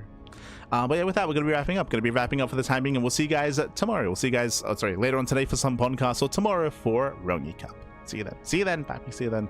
Otherwise, thanks for watching. Thanks for tuning in, and we'll see you guys next time. See you next time. Meanwhile, stick around. We're going to be giving another StarCraft streamer a raid. Who is live at the moment? Who is live? I see Dave, Esther, Dave Testa. I see Bomioja's live. Snake Style as well. Juanito. Webito. Oh, Webito's live. Oh, but he's playing something else. I was playing some arcade. I'm torn. I think it was yesterday we raided Upper Tree. No, sorry. Yesterday we raided Tempo. Tempo was streaming, by the way. Tempo, who was streaming yesterday. That was really cool. The day before that we raided Upper Tree, raided Sal. We'll give some love to Bomioja. Give him some love. Otherwise, thanks for watching. We'll see you guys next time. Ciao. Bye. Ciao. See you next time. Hasta luego.